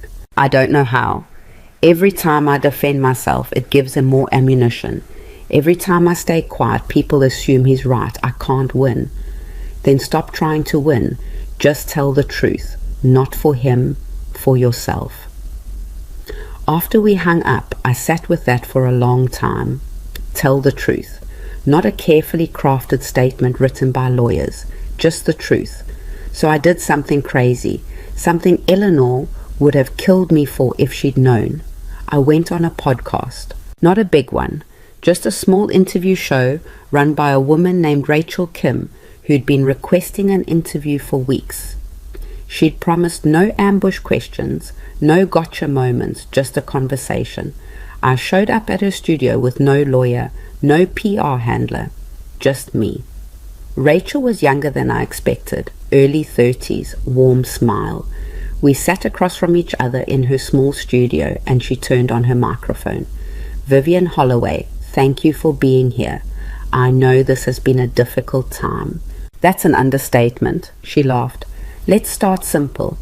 Your son's book claims you were a narcissistic mother who chose business over family. What's your response? I took a breath. He's partially right. Rachel's eyes widened. Really? I did choose business over family, not because I'm a narcissist, but because I didn't know how else to show love. I grew up poor. My parents worked 3 jobs and still couldn't make rent. So when I had the chance to build something, to create security for my family, I threw everything into it. I thought providing financial stability was the same as being a good mother. I was wrong. So you're admitting you weren't a good mother? I'm admitting I was an imperfect mother. I missed school plays, I worked late, I wasn't emotionally available the way I should have been, and Damien deserved better than that. But that doesn't make the rest of his allegations true. Like the claims about manipulating your husband, those are lies. Documented lies. My husband gambled away his own business before I started mine. I built Holloway Industrial from nothing, and yes, our marriage wasn't perfect. Richard drank too much and I worked too much, and we were both too proud to get help. But I didn't abuse him. I didn't manipulate him. We were just two broken people who didn't know how to fix each other. Rachel nodded slowly. Your son also claims you tried to have him institutionalized out of spite. I blocked a corrupt merger. When I did, Damien and several board members discussed having me placed under conservatorship. That's documented in emails. He tried to have me institutionalized so he could sell my company. When I fought back, he called it spite. I call it survival. So why do you think he's lying? I don't think he believes their lies. I think he's rewritten our history in his mind to make himself the victim. Because it's easier to blame me for everything than to accept his own role in this disaster. We talk for another hour about regret, about what I'd do differently if I could go back, about whether the empire was worth what it cost. And somewhere in that conversation, I stopped performing and started being honest. Do you regret taking back the company? Rachel asked near the end. No, he was corrupt. He was destroying people's lives. I had to stop him. Even if it meant destroying your relationship with your son. I felt my throat tighten. I didn't destroy it.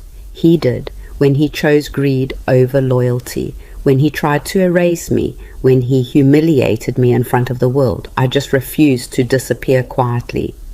Would you do it again? Yes, but I'd hate it just as much. The podcast dropped 2 days later, and something strange happened.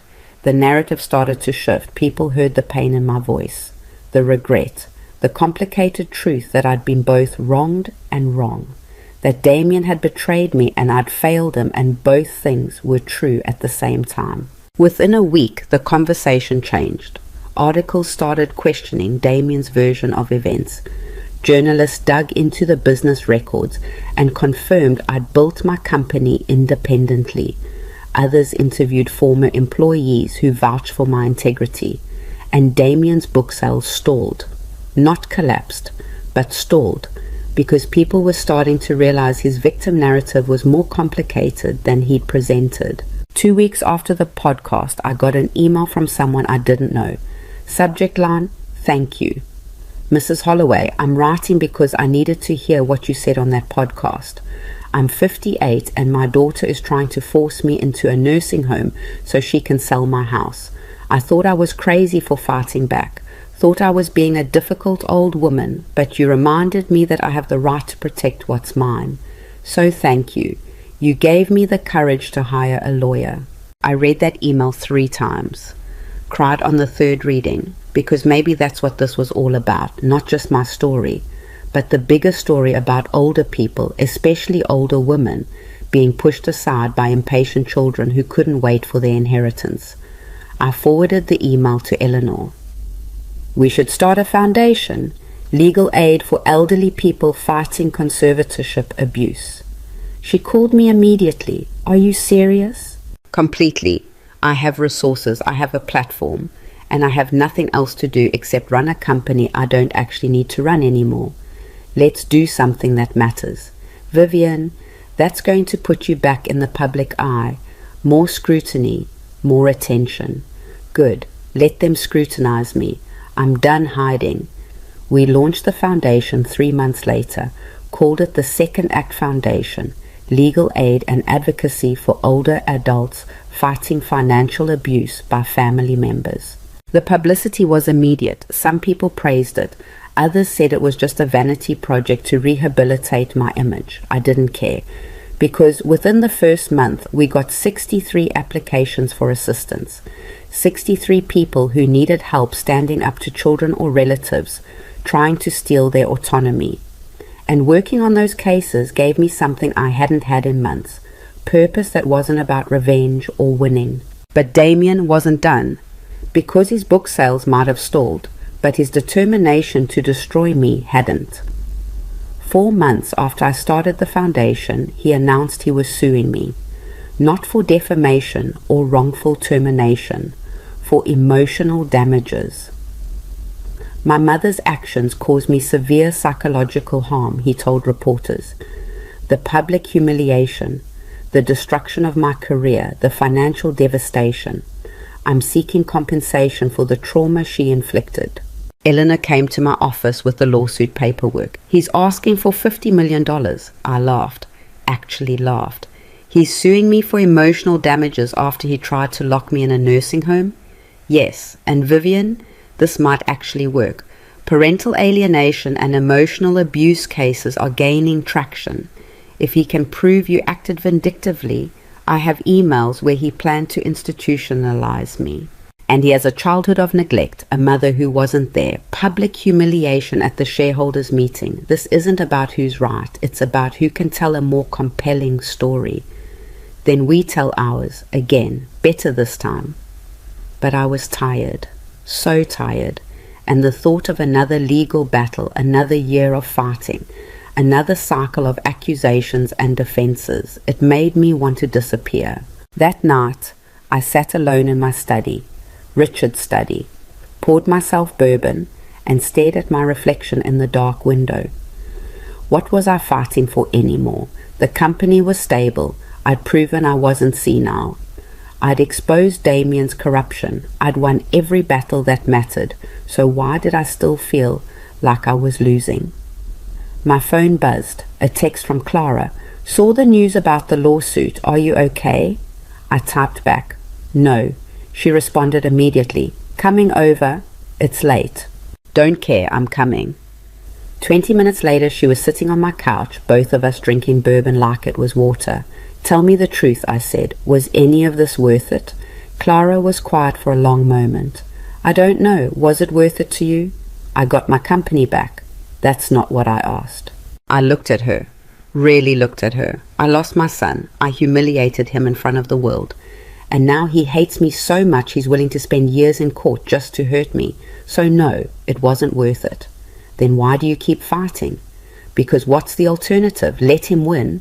Let him rewrite history and make me the villain.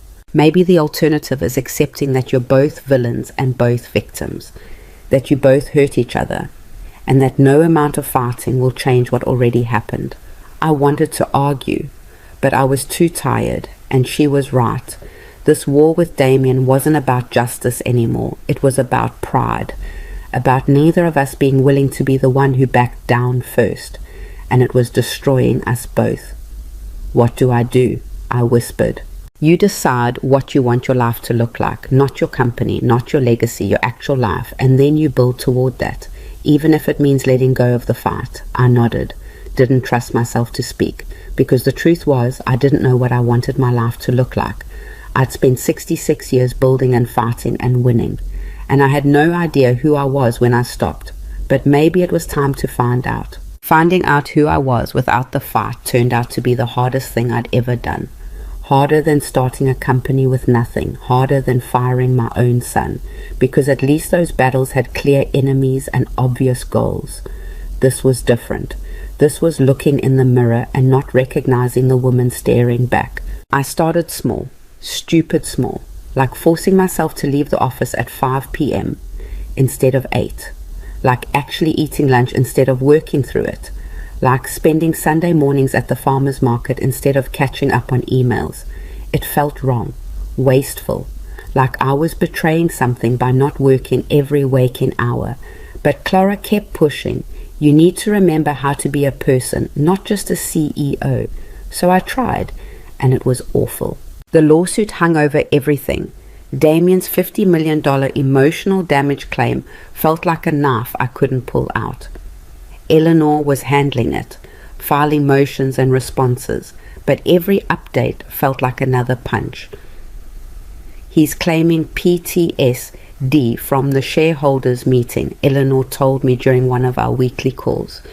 says watching you destroy his career in front of 300 people gave him anxiety attacks and nightmares. I didn't destroy his career. He destroyed it himself by being corrupt. I know, but the court doesn't care about moral superiority. They care about damages. And Damien's therapist is willing to testify that he's experienced genuine psychological trauma. So what are we saying? That I should have just let him steal my company to protect his feelings? No, but we need to be prepared for the possibility that a jury might see a mother who publicly humiliated her son and think that crosses a line, regardless of his behavior. I hung up feeling sick, because she was right. The law didn't care about context, it cared about optics. And optically, I was a 66-year-old woman who destroyed her own child. That night, I did something I hadn't done in years. I pulled out old photo albums. The real kind with actual printed pictures stuck to pages with those little corner things. There was Damien at 3, covered in chocolate cake at his birthday party. I remembered that day. I'd left work early for once. Richard had been there too, sober and smiling. We'd looked like a real family. Damien at 7, missing his 2 front teeth, holding up a trophy from some soccer thing I definitely wasn't at. Damien at 12, sullen and angry at some family dinner. That was right after I'd missed his science fair to close the Denison account. He'd won second place and I hadn't even known he'd entered. Damien at 18, graduation day. I was in the photo, but I looked distracted, probably thinking about the board meeting scheduled for the next morning. I closed the album. Couldn't look anymore, because every picture was evidence that he'd been right about one thing. I'd been absent. Not physically always, but emotionally. I'd been there in body while my mind was at work, solving problems that seemed more urgent than a child who just wanted his mother to care. My phone rang. Unknown number again. I'd started answering them out of spite. Most were reporters I could hang up on. But this one wasn't a reporter. Mrs. Holloway, this is Dr. Catherine Wells. I'm Damien's therapist. I sat up straight. I don't think you should be calling me. I know, and normally I wouldn't, but Damien gave me permission to reach out. He thought maybe we could talk. About what? How terrible a mother I am. I'm sure you've heard plenty. Actually, I was hoping we could talk about mediation, family therapy, a way to resolve this that doesn't involve more lawsuits and public humiliation. I laughed, bitter and sharp. You think my son wants family therapy? The same son who's suing me for $50 million. I think your son is in pain, and I think you are too, and I think you're both locked in a pattern that's destroying you. He started it. Even as I said it, I heard how childish it sounded. Dr. Wells was quiet for a moment. Would you be willing to meet with me just once? Not therapy, not mediation, just a conversation. Damien doesn't even have to know. Every instinct screamed no. This was a trap, a way for Damien to gather information for his lawsuit. A trick. But underneath the paranoia was something else. Something that sounded a lot like hope. One conversation, I said, but if this is some kind of, it's not, I promise, I just want to help. We met 3 days later at her office, neutral territory. She was younger than I expected, mid-40s, with kind eyes and the sort of calm energy that probably worked wonders on anxious patients. Thank you for coming, she said as I sat down. I'm not sure why I'm here. Because you're tired of fighting. The words hit something true. I looked away. Did Damien tell you to say that? Damien doesn't know about this meeting. As far as he knows, I'm spending this hour doing paperwork. She leaned forward slightly. Mrs. Holloway, I've been working with your son for almost a year now, and I can tell you that he's struggling, really struggling. Good. She didn't flinch. You don't mean that. Don't I? He tried to destroy me. Tried to lock me away like I was nothing. And now he's writing books and filing lawsuits and painting himself as the victim while I'm the monster. So yeah, maybe I do mean it. What if I told you he feels the same way? That from his perspective, you're the one who destroyed him? Then he's delusional. Or maybe you both are. Maybe you're both so caught up in being right that you can't see how much you're hurting each other. I wanted to argue, But I was so tired, tired of defending myself, tired of being angry, tired of waking up every morning ready for war. "What do you want from me?" I asked quietly. "I want you to consider that maybe there's no villain in this story. Maybe you're both just wounded people who've been wounding each other for so long you don't remember how to stop." He tried to have me institutionalized. "After you spent his entire childhood choosing work over him." The words were gentle, but they landed like punches. "I did the best I could. I believe you, and I believe he did too." In his own broken way, he thought he was protecting the company, modernizing it, making it profitable. He didn't see the corruption because to him, that's how business works. That's what you taught him. I never taught him to be cruel. You taught him that success matters more than people, that profit is the goal and everything else is secondary. He learned those lessons well, too well. I felt something crack in my chest. "So this is my fault, that's what you're saying." "I'm saying you both contributed. You weren't there for him. He became someone you don't recognize. You fought back, he fought harder.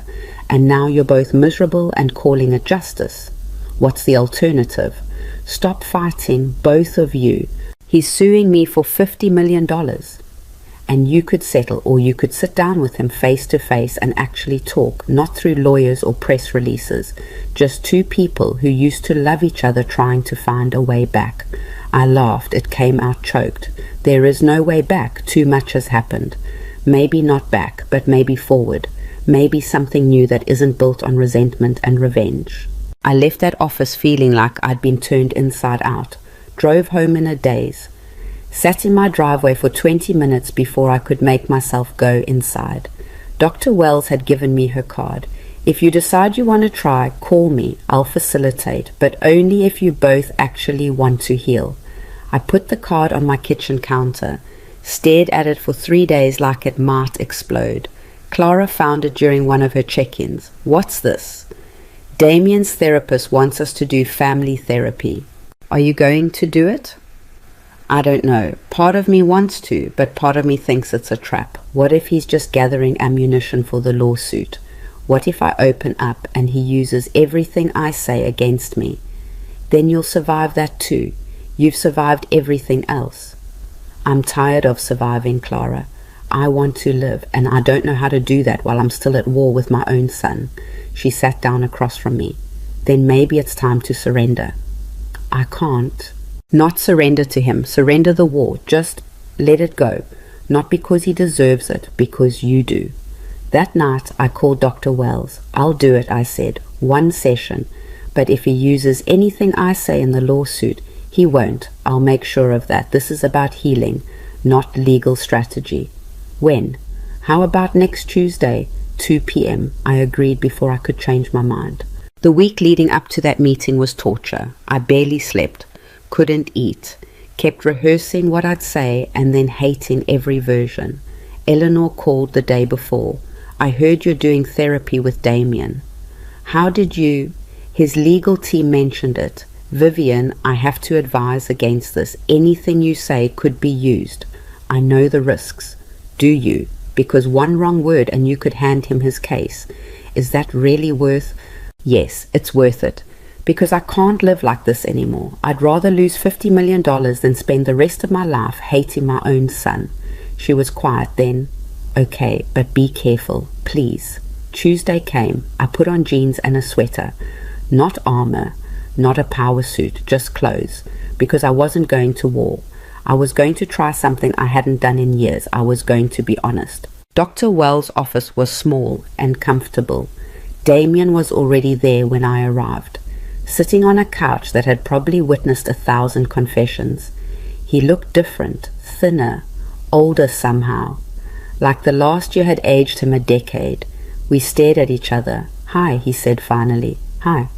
Dr. Wells sat between us, literally, like we were children who couldn't be trusted not to fight. "Thank you both for coming. I know this is hard, but I think it's important. So let's start simple. Damien, why don't you tell your mother how you're feeling right now?" He looked at me, really looked at me, angry, sad, confused. "I don't understand how we got here. You tried to institutionalize me. You destroyed my career because you were corrupt. Stop. Dr. Wells held up a hand. We're not here to relitigate. We're here to understand. Vivian, when Damien says he's confused about how you got here, what do you hear? I swallowed hard. I hear him trying to play victim again. What else could you hear? I closed my eyes, tried to push past the anger. I hear someone who's hurting, who doesn't understand why his mother would do this to him. Good. Can you answer that? Not defensively, just honestly. I looked at Damien. I did this because you were destroying everything I built.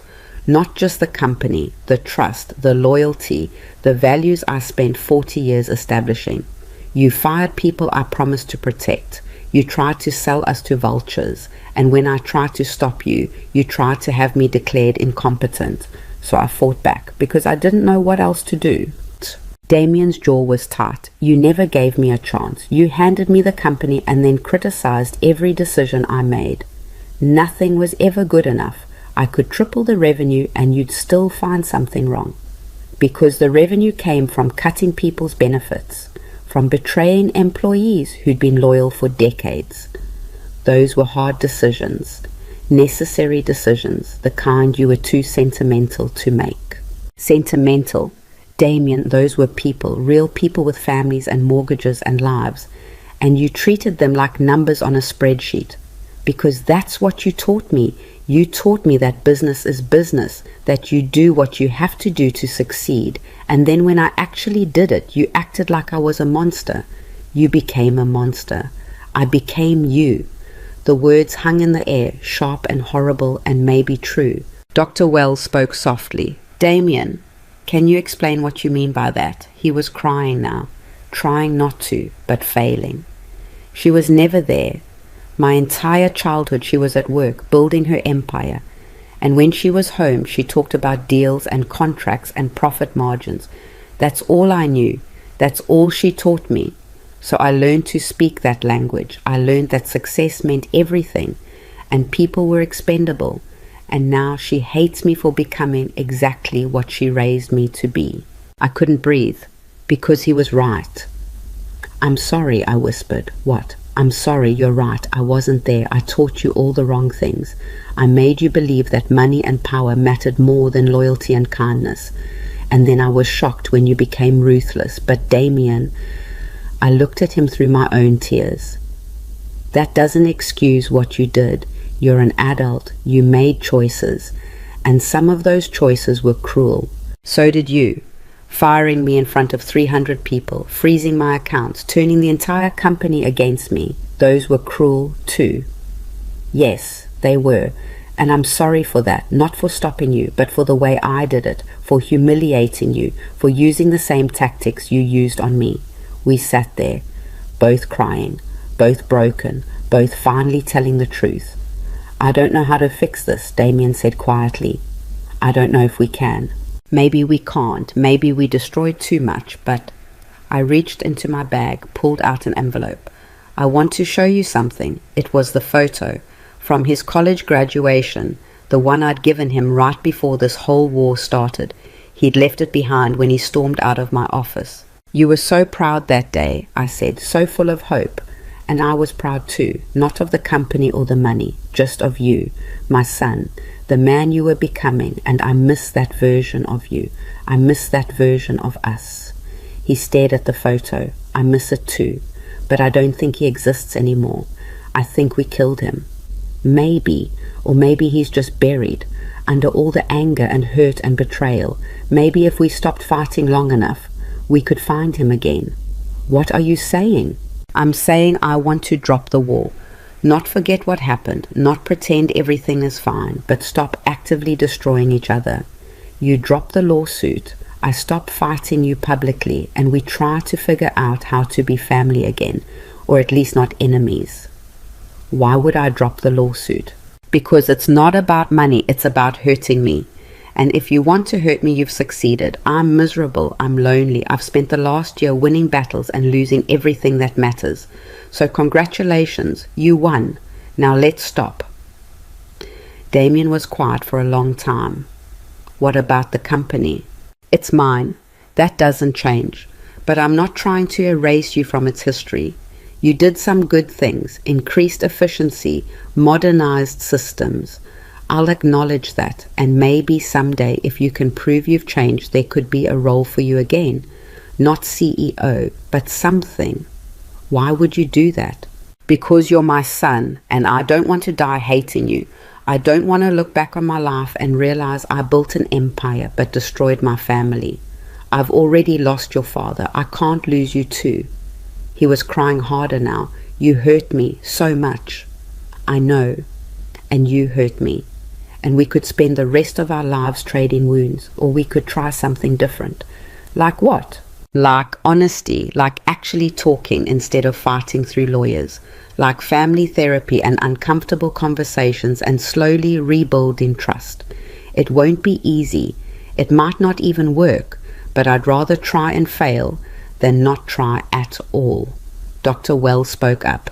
Damien, what do you think? He wiped his face, looked at me, and for just a second I saw that boy with the toy broom.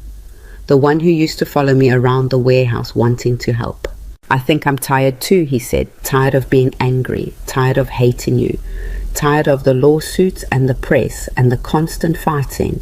I just wanted to stop. Then let's stop. Just like that? No, not just like that. It'll take time, therapy, work. But yes, let's start. He nodded, slow and tentative. Yes. Okay, I'll drop the lawsuit, and I'll make a public statement that you weren't entirely wrong, that I failed you as a mother, that we both made mistakes. You don't have to hurt me. Yes, I do, because it's true, and I'm tired of pretending I'm perfect. We sat there for another hour, talking, not solving everything, not fixing decades of damage in one afternoon, but starting. Taking the first small steps towards something that wasn't war. When I left that office, I felt lighter, not happy, but lighter, like I'd been carrying a weight I didn't even know was there, and someone had finally helped me put it down. Over the next 6 months, things changed. Slowly, painfully, but they changed. Damien dropped the lawsuit. I issued a statement, acknowledging my failures as a mother. The press had a field day with it, but I didn't care. I was done performing for them. We started weekly therapy sessions, just the two of us and Dr. Wells. Some sessions were productive. Some ended with one or both of us walking out angry, but we kept showing up. I learned things about Damien I'd never known. How he used to wait by the window every night hoping I'd come home for dinner. How he'd practiced a speech about his science project for a week, planning to tell me about it, but I'd been too distracted to listen. How he'd spent his teenage years desperately trying to make me proud and eventually gave up and just started trying to beat me instead. He learned things about me too, about growing up poor and scared, about building the company as a shield against ever being powerless again, about loving him so much it terrified me. So I threw myself into work where success was measurable and failure was fixable. Neither of us was a villain. Neither of us was a hero. We were just two damaged people who damaged each other and were finally brave enough to admit it. The company thrived. I hired a real executive team. People I trusted to handle day-to-day operations while I focused on the foundation and actually having a life. Clara became the CFO. Marcus came back as VP of operations. And slowly we rebuilt what Damien had broken. Not back to the way it was. Something new, something better. The Second Act Foundation grew too. We helped over 200 people in the first year. Elderly people fighting conservatorship abuse. Parents being pushed out by greedy children. People who just needed someone to believe they had the right to control their own lives. And Damien helped. Not at first, but eventually he volunteered. Started working with people who'd been in his position. Adult children who'd betrayed their parents and regretted it. Helping them find ways to make amends. It was strange watching him do that work. Seeing him connect with people and actually care about their stories. It reminded me that the boy with the toy broom was still in there somewhere, just buried under years of hurt and anger and my terrible example. We had dinner sometimes, Once a month, then twice. Awkward at first. Both of us careful about what we said, but slowly getting easier. One night, about 8 months after that first therapy session, he looked across the table and said, "I read the old articles. From when you started the company, you were so young, so determined. I was terrified. I had no idea what I was doing. But you did it anyway. I didn't have a choice. Your father had gambled everything away. We were broke, and I had a baby on the way. So I worked. I never knew it was that bad. I didn't want you to know. I wanted you to have security, safety, everything I didn't have growing up. But in giving you that, I took away something more important. I took away me." He nodded slowly.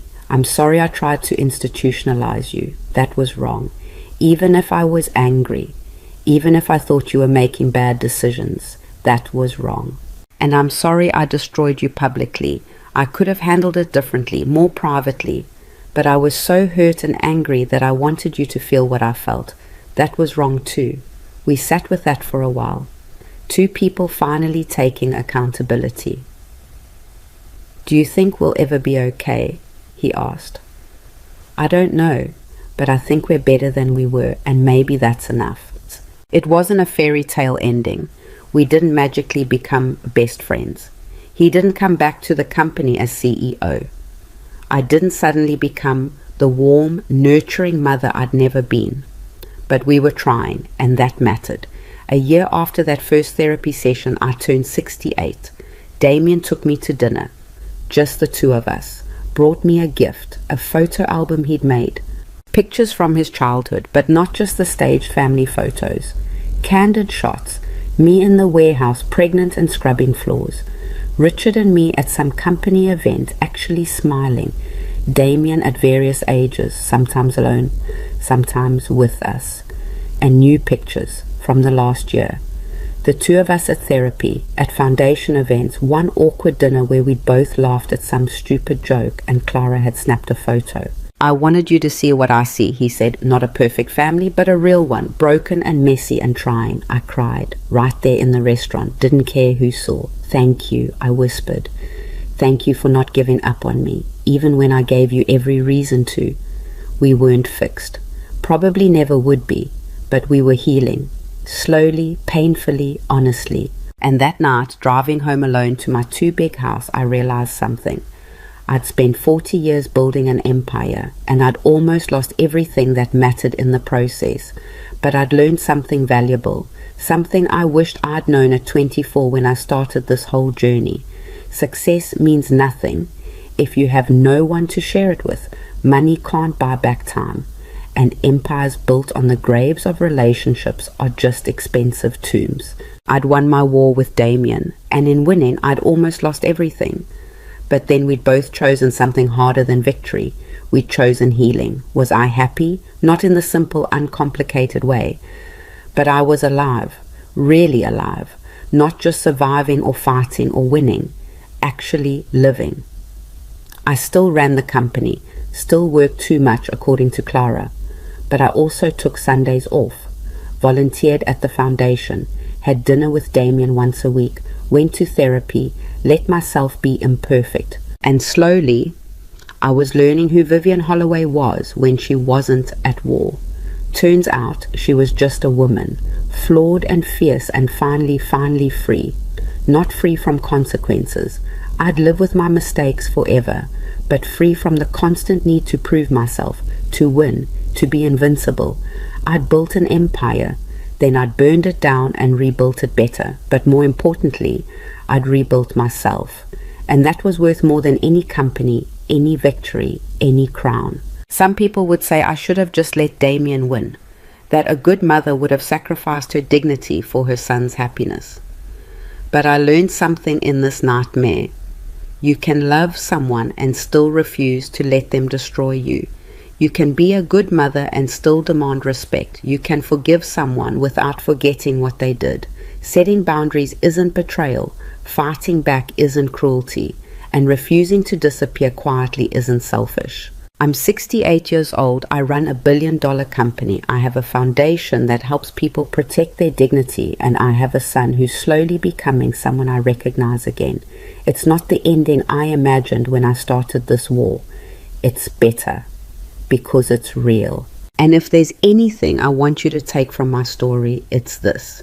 You are allowed to fight for yourself, even when it's hard, even when people call you bitter or vindictive or crazy. You are allowed to protect what's yours. You are allowed to demand respect from your own family. And you are allowed to choose healing over winning. I spent 66 years believing my worth was tied to what I built. Now I know better. My worth is tied to who I am when everything else falls away. And that person, she's stronger than I ever imagined. She's me, finally, after all these years, just me. And that's enough.